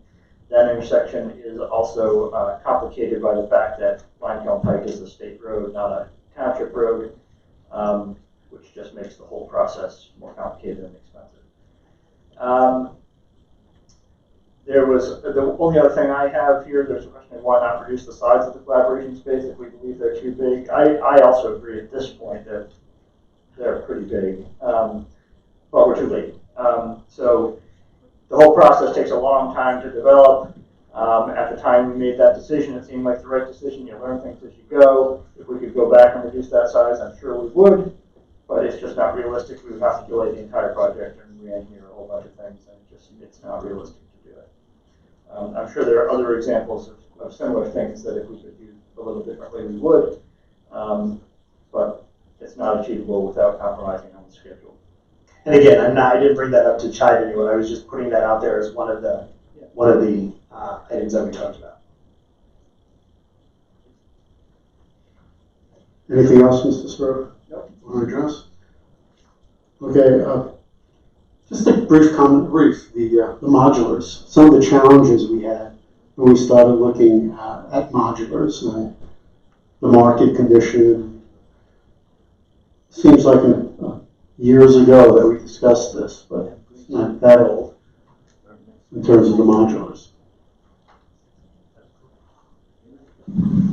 I'm sorry, I'm not quite clear on the question. Well, the cost of the modulars and the difficulty we have of finding modulars because of all the wildfires in California. They were just not available, and some of the compromises we had to make, and why the costs ended up being a little bit, I don't remember how much more for modulars. So I came to this board, I don't know, maybe it was every time we did a budget update, but maybe it was 6 months ago when we got the modular budget, when we got the modular budgets. And basically, if you recall, it's like Dr. Yanni said, we had about $1.8 million and we were closer to 2.7. So the issue there was, and what I brought up was, not making excuses, but at some point, when I put this budget together, which was, we're talking pre-2017, there was nothing on a piece of paper, and at one point we were talking about constructing this building in between the two buildings, keeping both buildings functional, and then we went through the architect interviews and things changed, but clearly the budget stayed the same until some point when we got drawings and we got more information. So I came here and I admitted the site costs and the modular costs were too low, and we made adjustments in various places. But I can assure you that I am very, very pleased with the results that we got with the bids, considering we started with a budget pre-2017 and with all of the gyrations and changes we made. So I think if you're looking for someone to assign responsibility, I guess, pre-2017, I didn't know what we were doing with modular. So I guess that's what you're looking for, because I'm really kind of a little frustrated with the township taking hits, someone else taking hits. I mean, basically we put a budget together when it was not a drawing on the paper. And I think we've done really well. Rich, I think to be fair, I'm just going to challenge you just a little bit. Sure. In terms of taking hits, I don't think any organization has taken a hit anymore. I think what people have to understand is the district and the township are committed to working together, and it's not about hitting one or the other back, but I think we have to have clarification around these issues to make sure that we don't give the impression that either this side of the street or that side of the street gives the impression that we're out to get the other, because that's not fruitful for anyone. Yeah, I'm not suggesting that. I'm just pointing out that the budget in 2017 had variations on things that changed, and I'm the one who put the budget together. The line item I had for permit costs was $400,000. Everybody knows it. It's not like it's been a secret. I put the numbers out there. At some point, maybe there's a compliment on the numbers I did come out through with, but I know how things work. That doesn't always work that way. So yeah, there was some that were put out that didn't match the actual costs. But right now I feel really good about where we are with the bids. The last budgets we put together, we beat the numbers, and I think with the economy and everything, that's where it is. So I think we're in good shape, and I think like Dr. Yanni said, I just don't want someone to think this is someone else's fault. Budgets were put together. They weren't 100% accurate. We had a pretty large contingency. We've shortened the contingency now and put it in the right spaces that we feel based on more information we have. And I think hopefully we're moving ahead. Mr. Sirota, do we want a discussion at all about pros and cons of terrazzo versus the quartz now, or? I was thinking we would do that when we come to the motions, but if you would prefer to do it now. We'll wait till we get to the motion. Okay. Mr. Roos, you have anything to add? No, just one small point, another example of the cooperation. Their township had originally requested $1 million escrow between the building permit and the land improvement and the inspections. And at our request by the district to reduce it, it did come down to $500,000, which is meaningful to the district in terms of its financing. That is, again, that's an escrow. That's not a cost. That's just what we have to put up front. And that's the escrow just for the permits and the inspections, and then it's $4.4 million for the land development. But fortunately, originally when we were reviewing the document, we noticed that it's a non-interest bearing account, and then we brought that up to the township, and they said no problem, it would be an interest bearing account, and the interest will come back to the district, which was, I think, a good thing for us. Are there any other comments or questions, teacher? Stand first, okay. I do not think it's disrespectful to propose putting lights there on this turf field. it would probably increase the use of the field by 20 to 30%. I'm looking here at this overhead map here. It looks like there's 6 neighbors who back up their yards back up to this location of the field, which is about the same amount at Spark. Now, can you imagine Spark Fields not having any lights? I think it's disrespectful if you put the lights in without neighbors' input. The township met with neighbors, we came to a solution, and it's been a success ever since. Thank you. Thanks, Dan. Teacher? A comment was made about the cost of going to the Health Institute. There was no suggestion on my part that that would be individual family sponsored. That would have been a district sponsored, where districts have, and teachers especially, get special rates for access to the Franklin Institute. So I just wanted to clarify that. Thank you. Anyone else? Okay, my computer went black. Let me wake it up. I'm good. I think we are up to Mr. Leckman. Do we have any announcements or communications tonight, sir? There's one announcement, just a formality around Dr. Kim's resignation from the board. I just wanted to let the board know we have his official letter of resignation in hand. Okay, thank That's you. all. Effective July 31st. Okay, thank you. Thank you, Robert. Moving on, do we have any minutes, Mr. Leckman?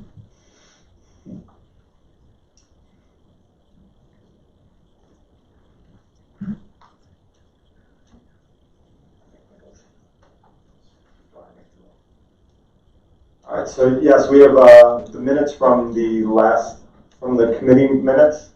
Approve the June 19 committee minutes. I'll make the motion to do that. Okay. Okay, you can't make a motion. You can suggest.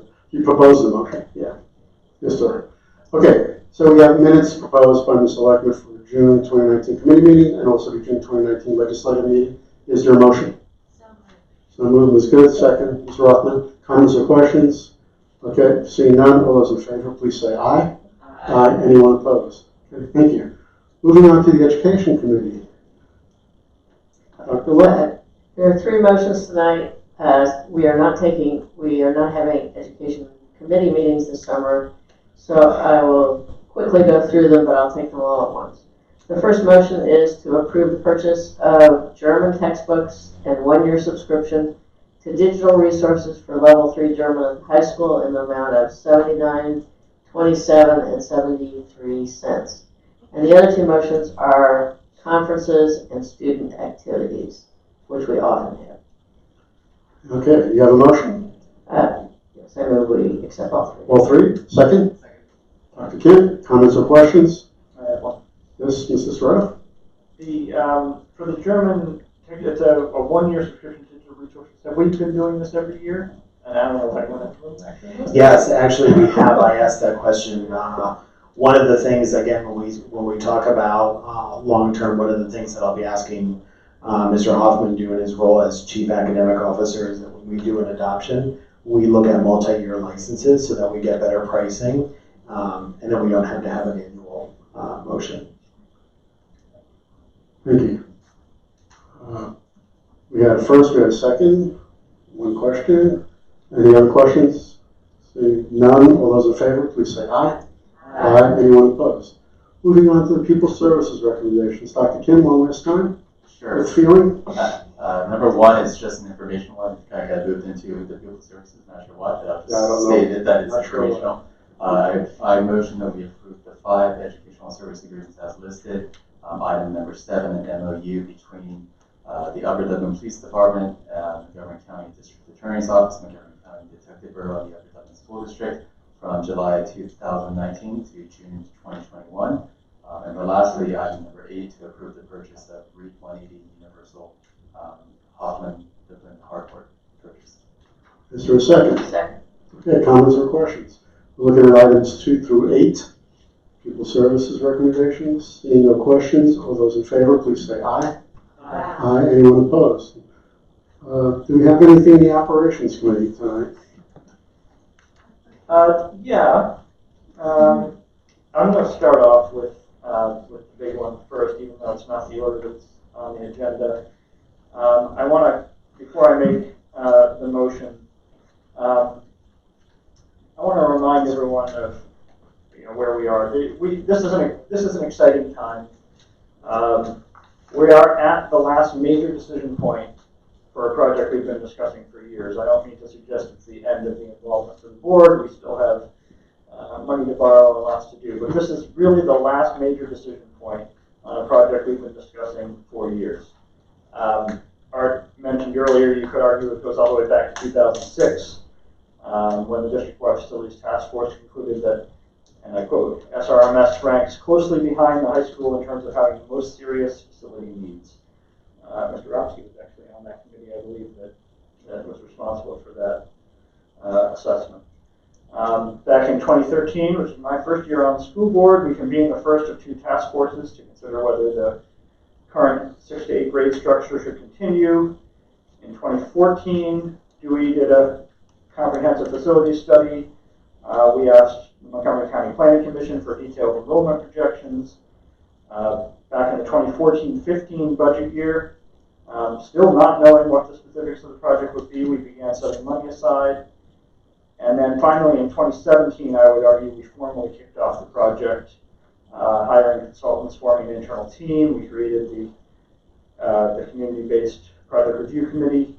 The school board received their findings in October, as Ms. Patella mentioned earlier. And so we have been working on this in detail for a long time. It turns out we're pretty close, surprisingly to me actually. I was surprised we're very close to the original schedule we had in 2017. I thought we were further behind it than we are. We're actually just a couple months behind at this point in the project, and the completion date is only 1 year behind the schedule that we published as our most aggressive possible schedule. So I think that's to be proud of. I'm proud of the work we've done to this point, and as we are about to vote, no matter what the decision is regarding specific alternates, etc., we will have a beautiful new middle school, a proper 21st century learning environment to serve our students and our community for approximately 50 years. So with that said, I'm going to make a motion. The actual details of the motion, it's going to be item 3 under the Operations Committee recommendations. I'm going to make a motion that we execute these contracts with all 3 of the major alternates we've been considering, that is the planetarium, the turf field, and the Ox Gym, all included. And I'm also going to recommend that we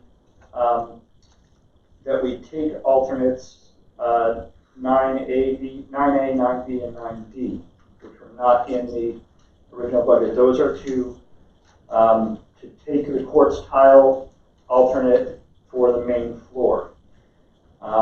Now, we haven't had the discussion about this yet, so let me make the motion. If somebody seconds it, then we'll have a discussion, and if it's clear that people aren't going with me on that, then I will amend the motion appropriately. But initially, to kick off the discussion, I'm going to make the motion.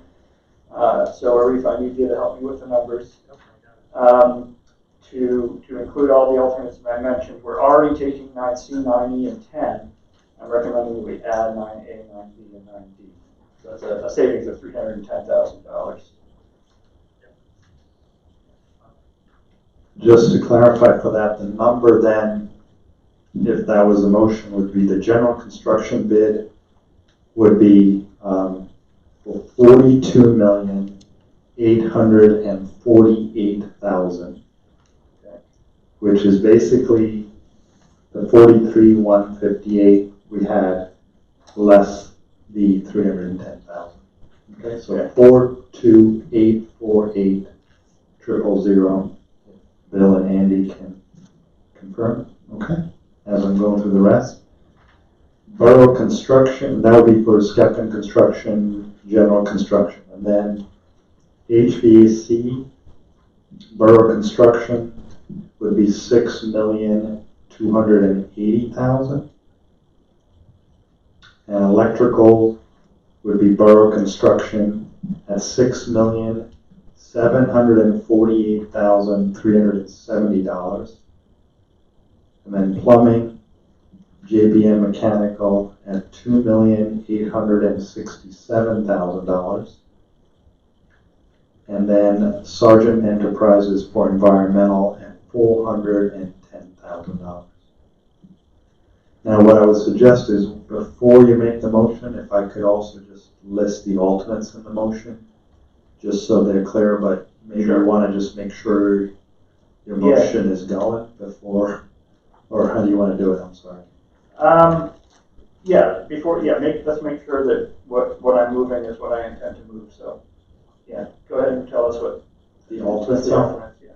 Okay, so basically, the alternates that are being accepted would be 3A, 4A, 4B, 4C, 4D, and then here's where we make the change, would be 9A, 9B, 9C, 9D, 9E. And then 10, 23, and then also under HVAC, those are all under GC. And then under HVAC, we'd be accepting also alternate 20. Under electrical, we are accepting alternate 18A, 18B, and 19. Correct. Yeah. So I make the motion as described. I'll second it, Mark. Okay. Thank you. So on the terrazzo, and again, let me apologize for the last minute curveball, but I think it's important to have this discussion.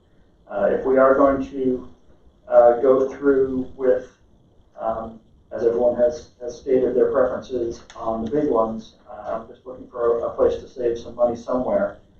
Terrazzo flooring, and we can certainly ask Bob and Arif and Bill to describe this, is probably the most expensive flooring, but it comes with real benefits. So it lasts easily the life of the building. It has lower annual maintenance costs. It looks fantastic. It holds up to heavy wear better than the alternatives. Ordinarily, I am a fan of spending money now to save money later. However, in this particular case, trying to save money on the upfront cost of this particular project, with the understanding that we will have to replace the floor in 20, 25, 30 years, something like that. Bob can comment if he disagrees with that, but I think it's important to look for opportunities to do that. And I just want to remind everyone two factors that go with this. One is we're already planning to take alternates to do quartz tile on the upper and lower floors of the classroom wing. So we're only talking about the main floor. The change that we're talking about is only on the main floor. And I'll also point out, if you look at the original bid tabulations, this contractor, Skepchem, is offering us the biggest discount of the 5 GCs for the quartz tile. If we did use that logic in other alternates to decide whether we should take them or not, is this contractor giving us a good deal? In this case, we are getting a good deal for the quartz tile. So I'd invite everyone else to weigh in on their opinions about that. Yeah, let me take it. Okay, the motion was made, it was a second. Let me take control again, Mark. Yep. Comments from the board? Okay, John? My comment is really a question, either of Arif or Bob. What I would want to know, and I know you haven't had time to really research this, but maybe you can give an educated opinion on the spot.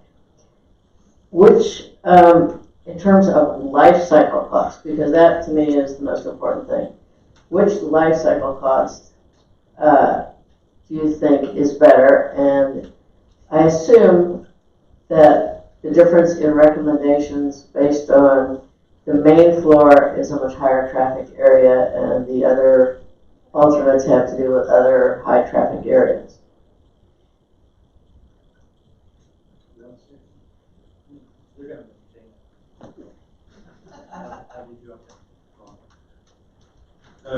Mark's right. The terrazzo floor will be the lifetime of the building. We're looking to keep that on the first floor, the main floor, basically because of the high traffic. That is the floor where everybody passes all day. The cafeteria, we drag the tables across the floor each day to clean and for any practices that are going on. So we do have a lot of traffic in there. Plus you have the seams in the cafeteria floor with the courts as well. It's larger than a VCT tile, but you'll still have the seams every 2 feet.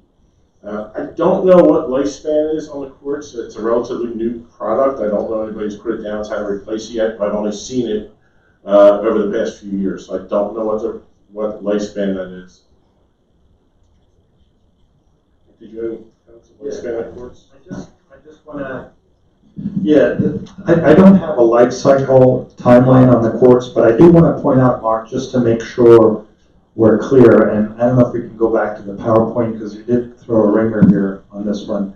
Just want to make sure we still are going to get terrazzo at the front entrance lobby through that main concourse, I believe. Can I go back to that PowerPoint? This is a ringer for me. Yeah, so I just want to make sure, because I don't want to misrepresent what you're trying to do. Is that one of the alternates, or? It's not, is what I'm saying. I think we still get it. Just before I answer that question, Bob, I'm sorry. Yeah, I believe you're pulling that up. I believe you're right, and I may have oversimplified.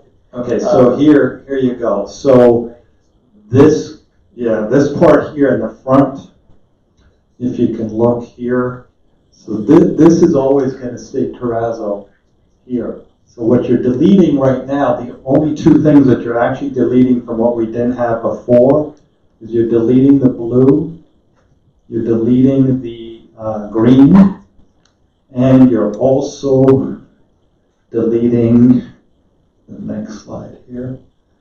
You're deleting on the first floor, as it's called there, the salmon. So you're adding those three areas out for 310,000. Correct. But I don't want anyone to think you won't have any terrazzo. So Still be on the main concourse. the main concourse. Planetarium, basically. Yes, that will still be there to the bridge, and that terrazzo remains. So I wanted to clarify that. Now, to answer your question on the courts, I think from a life cycle, it's not going to be terrazzo, but I can't give you a year. It's certainly higher than VCT. And it's not going to look as good as terrazzo after a while. But and that's why I think the original team's thoughts were this main floor takes the most use every day, including the cafeteria, and that's why we had felt leaving the blue and the green in as terrazzo, and then that salmon, because that area is going to get a lot more traffic. So that was the thought. Yeah, and the blue, while not a particularly high traffic not a high student traffic area, that's the loading dock and where all the heavy stuff gets wheeled. And the auxiliary gym, lockers, that whole section there. So that's what I just want you to know what you're buying or not buying in this case. Okay, are there other questions from the board? Because we do have a motion, it was seconded. Okay, teacher? Question for Bob, probably on the maintenance, because living in a building where they decided not to put in terrazzo, and then another building that they built 2 years later where they put in the terrazzo, I just want to be sure that the cost of maintaining the alternative is not eating up our difference. No, the cost of routine annual maintenance shouldn't be much different. They're both scrubbed down, treated. The difference is on repairs. At terrazzo, you get a mark, you can always regrind, flatten it out, repair it. With the epoxy terrazzo, you can add fill to it and you can repair the floor in place.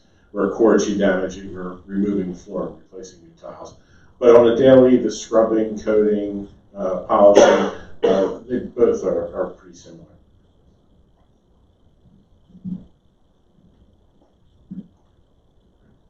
Okay, any other? Stan? Arif, what is that, the quartz is adhered, what is it, glued to concrete? Yeah, just directly down the concrete. It's just very similar to VCT, other than it's a much more thicker product, a little bit bigger pieces, more resilient. Is there a mortar joint or anything like that? No, just butted together. It's made out of quartz? Well, it's a quartz, some quartz material in it. It does have some, I don't have the specifics, material data sheet information, but I think it's got some rubber in it too and some compounds to kind of keep it more flexible. It is somewhat, it does bend a little bit, which keeps it a little bit better than VCT, which gets brittle pretty quickly. So if Bob needed to replace a tile, he would have to pull the tile out and replace it? That's correct, yeah. Just have to keep some in a location where they're brown the same way. I'm just kidding. Okay. So you're saying that could be an issue, it's going to be discolored if he replaces new tiles, new quartz stones, it'll be a different color. Yeah, we'll have some samples, we'll have extra stock left over, but it's not a perfect replacement. Any other questions? Because we're ready to vote on this. Mr. Swerve, can you repeat what we're voting on? My comment is, John? I would prefer to go with what the recommendation was originally, and the trade-offs in terms of not having terrazzo on the upper and lower floors makes sense to me. I think we've already done that to save costs a little bit, but I would not want to go farther because it does seem like life cycle and life of the product would be better keeping the terrazzo in the high traffic areas. So I don't know if the way to do it is to request to amend the motion, or do we vote and then if it doesn't pass? I can answer that. I think what would be helpful is if I can get a sense from the board about how people feel about that particular change. If there isn't the will, then I'll amend the motion to take those alternates as we originally planned. So you just want similar to Thursday night? That was the way in? Okay. Yeah, because otherwise I don't want to vote now to make the whole motion again. Yeah. So, I think that it makes sense to have terrazzo definitely in the cafeteria, just as they say, with, moving this around these really high traffic areas. And I think that if we can completely piecemeal this, but I really don't think that probably makes sense. So I think it makes sense with their original recommendation to keep terrazzo in those main high traffic areas. I can look at oh, maybe that little corner, we don't need it and stuff, but I don't know if that's, we're going to be able to agree on exactly which corridors we should have terrazzo and which ones we don't. My thoughts would be just to stay with the original recommendation as well, with the terrazzo on the high traffic areas. I think even Mr. Express, to your point, it's that idea of trying to see the long-term, although I contradicted myself earlier in regards to savings. I think in this particular one, looking at the long-term view of the overall cost of the building, wanting to make sure that it stays intact.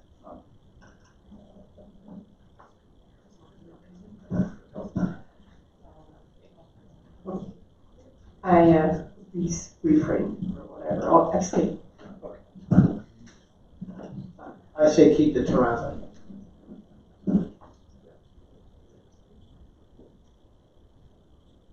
I don't know if I'm saying it right. I think it's already clear. I'm trying to take an opportunity to do a little quick research on this. There are a number of high schools and schools in general with the quartz tile flooring, and of course marketing is marketing, so it's hard to say. But I like the fact that this savings would offset some of the additional costs for taking the turf field. So I'm prepared to go with the horse. I'll go next. In addition to the court savings, there would be some reduction too in the architect's fee and in your fee, is that correct? Since it's construction costs, so there's a small, it's not significant, but there's still additional savings. Yeah, That I mean, the architect is 6%, and I think the other 3%. Right. So there is a little bit of savings. I would take the, I would support Mark on this and do the courts. Vanessa? Yeah, I would like to keep the terrazzo as it is. David? No. Okay, Mark. Did you count, Mark? Yeah, I counted 4. No.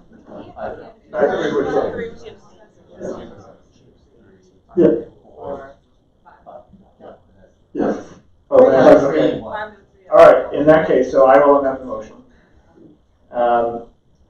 Thank you for hearing me out at least. I'll second I'll accept the amended motion.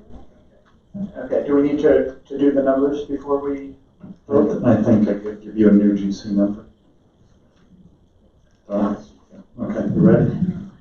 So the general construction. So the general construction number for Skepton Construction changes, that will be $43,158,000. The other numbers do not change.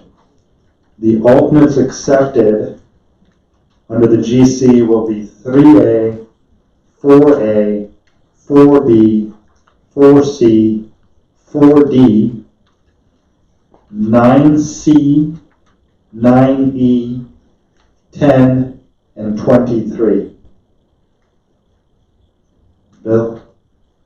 Right, and it matches option 2 on your summary sheet. That is correct. Yep, it's option 2 as we had. I think that's all I need to give you. If this is the last time I'm going to get up here, I just wanted to thank everybody for all of their efforts, and I also want to thank you for the confidence you've given us to execute this project on your behalf.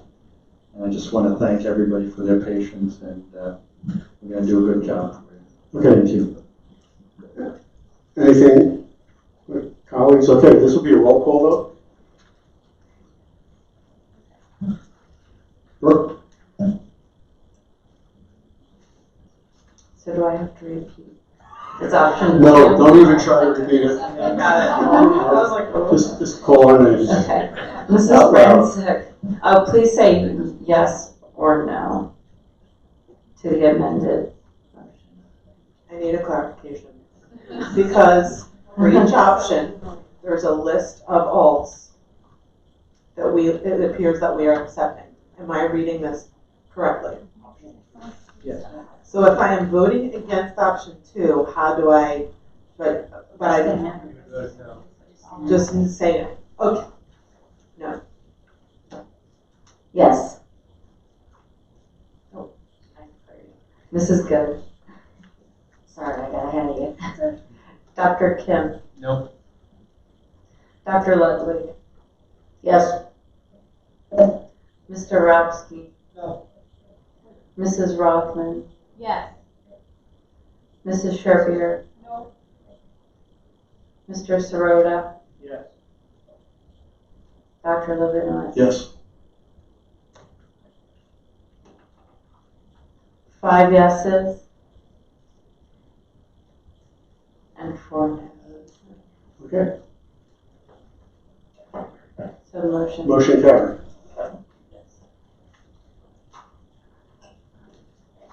Okay. We are now back in the Operations Committee recommendations. Mr. Sirota. Thank you. Deep breath. Okay. From here, I'll go. Some of these are new. I'm going to take the rest of them all together. We have our excess obsolete non-repairable equipment, which mostly this time includes materials from the annex. We have a change order for Fort Washington Elementary windows, which we discussed last week. We have the construction RFPs, which we discussed last week. Item 4, item 5, and 6 are the Plan Con attachments, Plan Con parts that we discussed last week. Item 7, relocation of fiber optic cable, we discussed last week.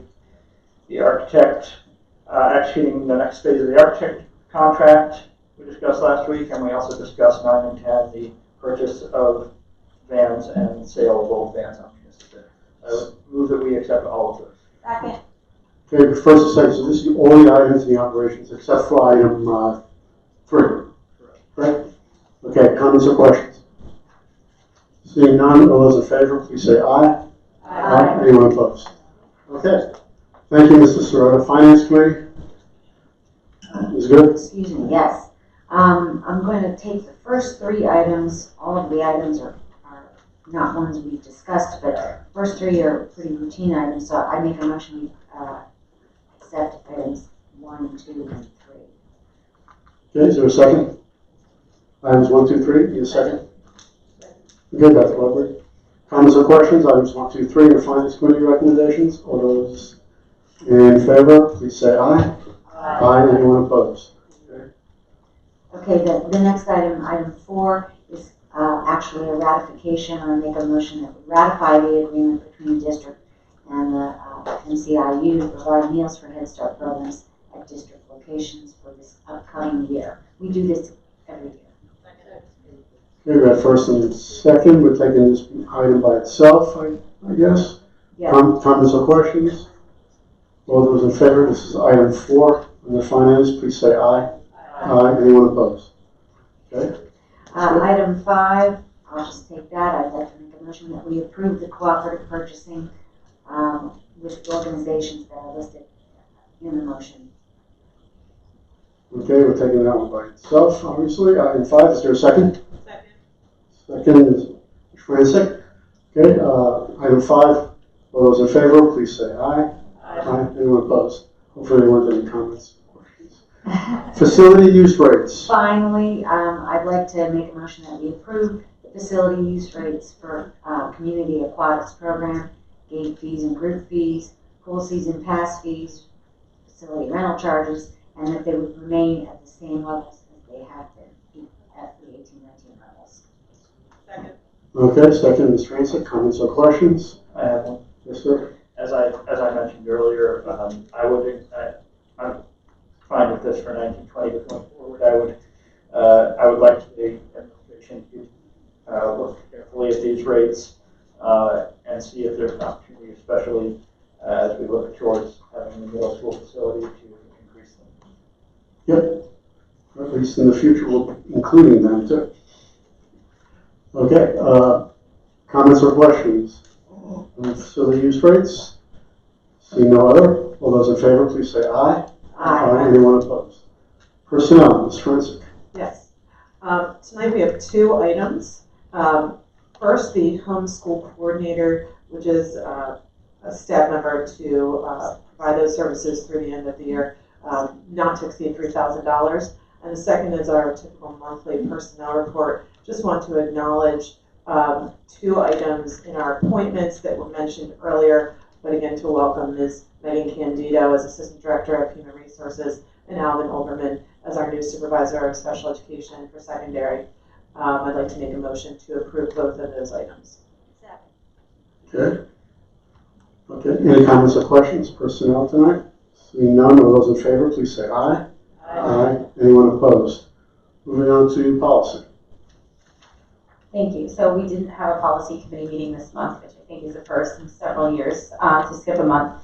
But what we did is tee up all of these policies at the last policy committee meeting for second reading tonight, as well as some administrative regulations for approval. So tonight, make a motion for second reading and adoption of policies 308, 339, 355, 360, 703. We have second reading repeals of 114, 409, 438, and approvals of the administrative regulations is listed in number 3. Okay, second, Dr. Kim. Comments or questions on the policy committee recommendations for the evening? Seeing none, all those in favor, please say aye. Aye. Anyone opposed? Okay. Other business. Appointment of board, Dr. Ludwig. Seem to often take the other business, so why don't you handle that? Okay, the first one is to reappoint, I move we reappoint Jennifer Baldessano as board treasurer for a one-year term, July 1, 2019 through June 30, 2020. Second, Ms. Rancic. Comments or questions? We do this every year. All those in favor, please say aye. Aye. Anyone opposed? Okay, second item. The second item is a move to approve the selection of Amy Francic and Sarah Johnson Rothman as PSBA voting delegates for 2019. No. Is there a second? Okay, it is important for us to attend the delegate assembly because we will be supporting our platform change. There's no guarantees. It's a big state, and we hope that those in attendance will support this. But we'll have to some speaking about this, and the other districts too will. Any comments or questions? Item 2 under other business. Seeing none, all those in favor, please say aye. Aye. Anyone opposed? Okay, quickly, summertime liaison committee reports. The MCIU does not meet in July. Okay. Legislative committee? Yeah, me neither. Okay, nor the CEAC. Robert? No meeting. Okay. Teacher, EAC? Okay. PSBA, as I indicated, the platform, the delegate assembly will be good for us. PTA, PTO, Amy?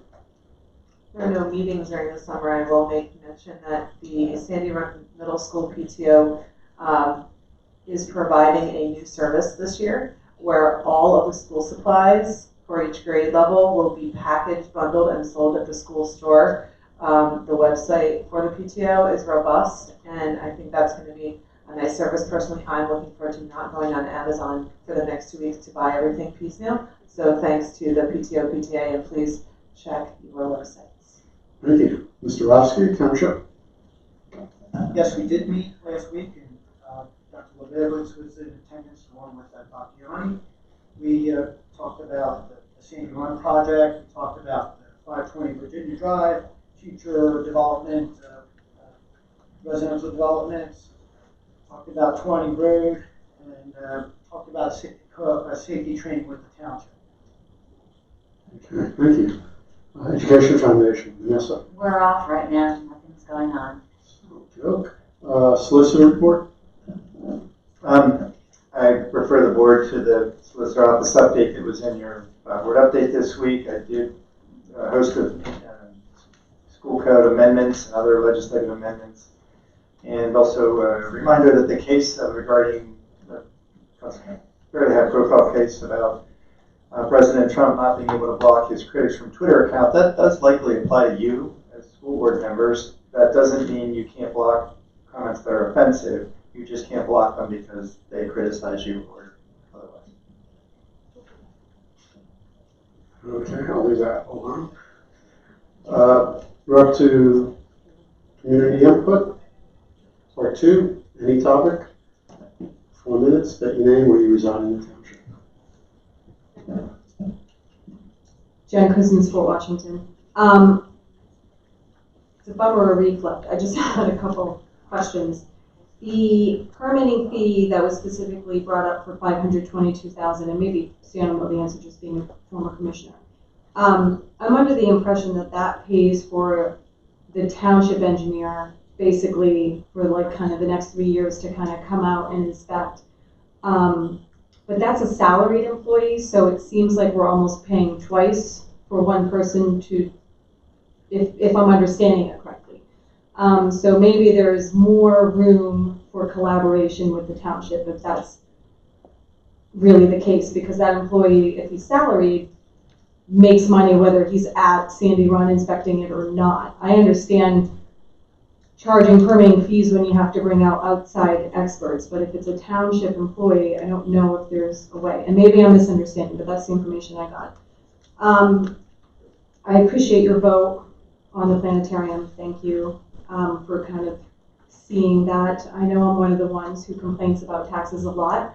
I think that sometimes we look at big items to cut because it's easy when there's probably a lot of little things that are, wasteful spending in a big giant budget that can add up to a significant amount.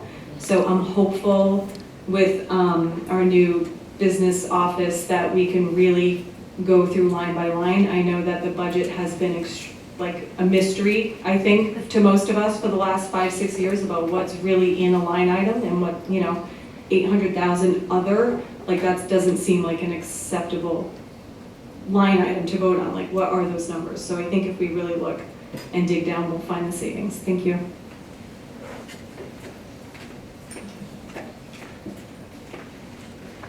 Geneva Talla again. I wish Arif hadn't left. Amy, thanks for the plug. We're a little nervous. We hope those bags work, and we might be working the entire last week of August bagging them. But we hope to do lots of good business. But we are new, so please be patient. It sounded like a really great idea one night. Anyway, I'm going back to all the intersection costs because I'm not sure we are all on the same page because I have lots of questions about it. Is the cost, you said there's a cost plus a percentage overhead that we're being charged, and I'm wondering, is that a reduced overhead price, or is that what a regular developer who's putting up 403 apartments, let's say, have to pay? I was also under the impression that we were changing the lights and the sidewalks for the safety and the walking and everything else, and it seems like if that was a dangerous intersection, the township should have worked on that. So I understand if we're adding a lane, I guess, but I'm not clear who's making who do what. The district seems to say, I think, I'm hearing, that the township's making us do certain things, and the township's saying that the district wants to do certain things. So I just want clarification, and does that include moving the lights and adding the sidewalks, and really we're fixing that entire intersection, and to me, the same number of cars are going into that school, 950 students, 125 employees, so I need some clarification. The escrow, the $4.4 million. Now I realize what an escrow is, I get it. I know it's not an expense, but what I'm worried about, first of all, I'd love to see the amounts and why we need that escrow and what those timelines are. So by, I don't know if that's how it works. So March of 2020, we're gonna get back $1 million because we accomplished this. I'd love to see that chart, because I wanna know when we're getting back the $4 million that we have to front, basically. And I want us to keep us on that, because I don't want it to take 10 years like it did for the high school to get the last 100 after redoing sidewalks. And I don't wanna lose like a bus depot because we don't have the right permits and that kind of stuff. And I'm also curious because the project's supposed to be, well, it was supposed to be 70 million pie in the sky. But now we're closer to 75. So my question is the 4 million, we have to borrow the 4 million, correct? So that's 4 million we can't spend on something throughout the project. That's why to me it's an expense, because it's taken out of borrowings. It's not like we have 4 million sitting on the side, do we? Question mark. No pun intended. And I'm also very curious, we knew this property, I've said this 1,000 times, and I don't know anything, I'm not an engineer in any way, shape, or form, but we know it's in a flood zone. So I don't know why stormwater management was such a mystery and that we went so over budget on that. And a lot of this money and a lot of this back and forth and a lot of the hysteria and information that trying to figure out was all because we were about to lose a planetarium and potentially an auxiliary gym. We had to have community members come out. We had to educate people. We had to get petitions. And that's why there's so much angst surrounding this decision. It is a big decision, but like Jen says, there are places we can cut elsewhere. These are big assets not to lose. And also really quick, it was mentioned that the $500,000 for the permits, I'm back on that, was an escrow, but is it really an escrow? I was confused about that comment. That's it. Thanks. Anyone else? Yeah, Bill Swan, Glen Side, congratulations on moving ahead with the Sandy Run Middle School. Congrats to the class of 2019 and the incoming class of 2020. On the Sandy Run Middle School, the planetarium, I was thinking amortized over 30 years, the planetarium was about $35,000 a year. That's about $8 to $10 per student per year, which is a good deal, I think. At a prior board meeting, I asked if a picture of Jesus, the crucifixion, the hand of God, or menorah on permanent display in the classroom, not as part of a history or other lesson, but as part of a religious or cultural comparison, or as part of a religious cultural comparison, but to create, foster, and instill an ambience, a feeling, an aura within the classroom would be permissible, and was informed that it would not be. So I'm wondering why a silk screen or similar wall hanging of the elephant-headed Hindu god Ganesh, or a poster-sized image of a multi-armed goddess would be permitted on permanent display. If a lit menorah or altar candelabra would not be permitted, why would pixie lights be allowed? In the instance of a religious leader, if a photo of the Pope of Rome or Chief Rabbi of Jerusalem would not be allowed, why would one of His Holiness the Dalai Lama? However, in the case that the permanent display of a photo of the Dalai Lama is permissible, perhaps due to some specific writings regarding peaceful coexistence, brotherly love, or tolerance, I'd like to suggest the following. I have photos available. His Holiness Pope Tawadros II of Alexandria, His Holiness Abuna Matthias of Ethiopia, His Holiness Abuna Antonius of Eritrea, His Holiness Mar Ignatius Ephraim II, Patriarch of Antioch, His Holiness Basilios Thomas I Catholicos of India, and His Holiness Karakin II Catholicos of all Armenians.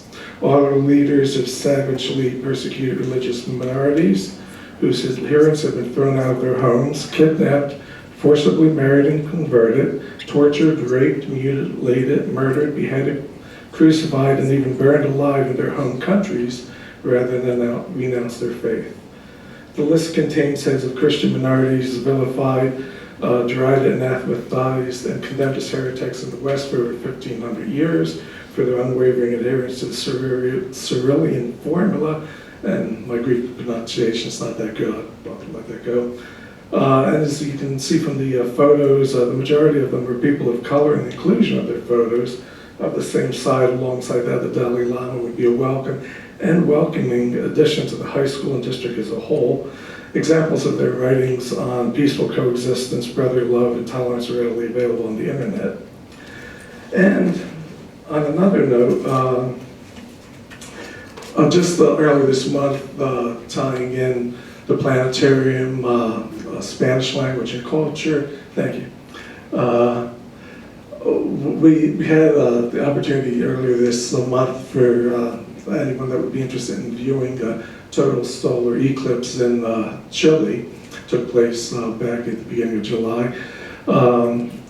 In December 14th of 2020, there's another solar eclipse passing through Chile, which would offer the opportunity for a multidisciplinary educational opportunity for students involved in Spanish language, literature, culture, geo and life sciences, and astronomy. I'll leave a copy of the information, and with your permission, I could forward you an electronic copy that has.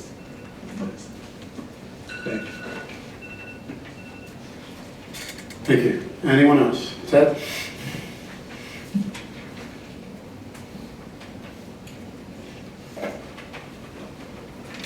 Hello again, Ted Fricker, Drescher. So I just want to thank you for voting for the planetarium. I would encourage any of those folks who weren't in favor of it to go poll elementary school kids. That gentleman who spoke earlier hit me on the head with it, because the same thing my kids do. I can't get a word of my kids about anything to do in school, but when they go to the planetarium, they come home and tell me everything they did there and how much they learned. It's an amazing experience for them, and I think it's a valuable part of our curriculum, and I really appreciate that we kept it. I also want to voice my disappointment that these gentlemen left. I take issue with the fact that he's concerned that our budget was off. We paid him as an expert. We paid his company as an expert to give us a budget of $70 million. When they came in 5 million over, there's gonna be questions. We are the taxpayers, he's beholden to us because he's working through you. He should be able to answer this, and he shouldn't be frustrated with us when we ask questions about these things. I was very disappointed to see him get frustrated with us. And I'd also say too, if you bought a house and there was no ball field with lights, and all of a sudden lights come on, you'd be frustrated. So just think about that. Thank you. Thanks, Ted. Anyone else? Tatiana, any response? To the community member that questioned religious pictures, if there is, you said that you had photos of it. If you have photos of something like that hanging up in our school, let me know. I am aware of a couple displays where in our non-West World classrooms where there are some things, but if you send me that, I can absolutely investigate that. Solicitor, any additional comments on that? No, I mean, it's pretty much black letter law that schools have to be neutral on religion. They can teach about religion, they simply can't indoctrinate. So it's really, context is everything when it comes to what's permissible and what's not. Permit fees? Yeah, talk about permit fees there. All right, just to review again with the permit fees. The school district, if we were a private developer building a building, we would be paying a building permit fee. What we're doing in this case with the township is the building permit fee is not being charged up front like it normally would be. We did have to escrow $500,000 for all of the inspection fees, not only the building permit fee, but also the fees for the inspections for the land improvements. The building permit fees cover things like inspections for building code items, mechanical improvements, plumbing, things like that. The public improvements are basically all the other improvements we have to make outside of the building. Township asks for that stuff. They don't want a developer to come in, start putting up houses, and then go bankrupt, go insolvent, go whatever, and now all of a sudden all the roads don't get built either. We get that money, that $4 million that's in that public improvements, all that for the public improvements, that comes back after, as it's spent. So that gets drawn down over time. There is interest in there, and we do get the interest. The question I think was asked about the cost for the building for the inspections. It was correctly stated. At least some of it will be township employees. The fee is what it would cost if the township were to charge its standard inspector hourly rate plus 2%. And any third-party costs for inspections that can't be done in-house by the township. There's going to be quite a bit of that with the not all of the inspections and everything are, the township doesn't have in-house staff to do all of it. They do have to do some of it. I mean, it's not wrong to say that, okay, the townships, I mean, it's really just shifting money from taxpayers' pockets from one place to another. This is all part of the township's budgets in terms of when they figure out what their revenues and all that stuff. But I mean, it's all the same. It's all coming from the same taxpayers. Okay. Any other responses from Mr. Sirota? I just want to clarify something. Ask Andy. The money that we have to put into escrow, does that come out of bond fund? Does it come out of capital? Does it come out of debt service? Where does that come from?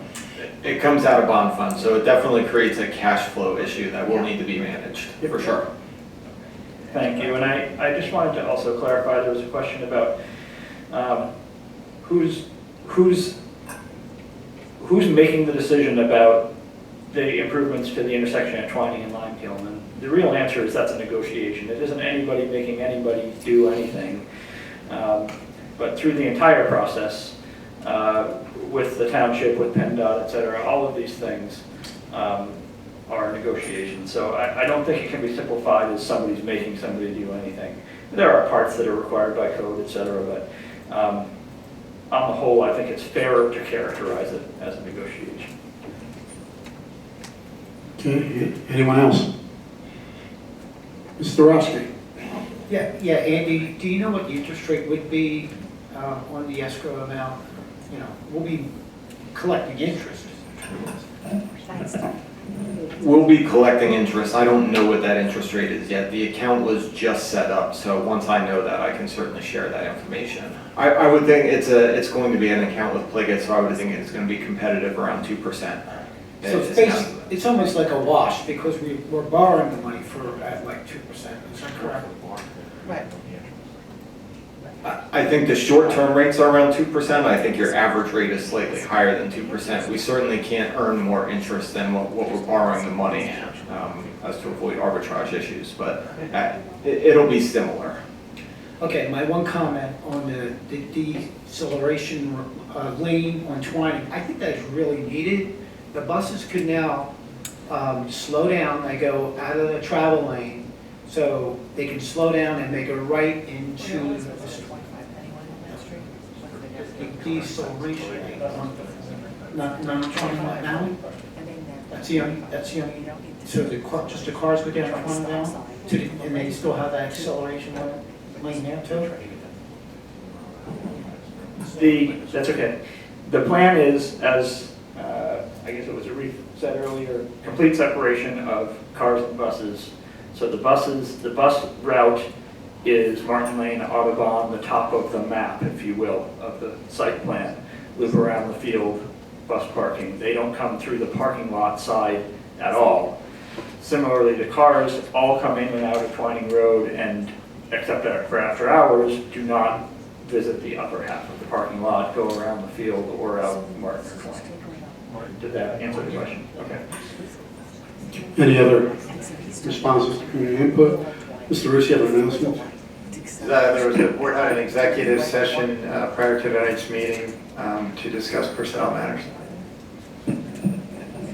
Okay. Just to alert the community that our next meeting is Policy Committee on Monday, August 12th, not until August 22nd. Is Operations and Finance, so hopefully we'll all have some time off, at least the board does, not our administrators that will be working overtime. Our next legislative meeting is not till the end of August 26th, and I believe we're in very good shape in terms of personnel, but I'm sure there's going to be some last-minute adjustments. I see no other business in front of the board. Dr. Kim, do we have a motion to adjourn? So moved. Okay, do we have a second? Second. Okay, all those in favor, please say aye.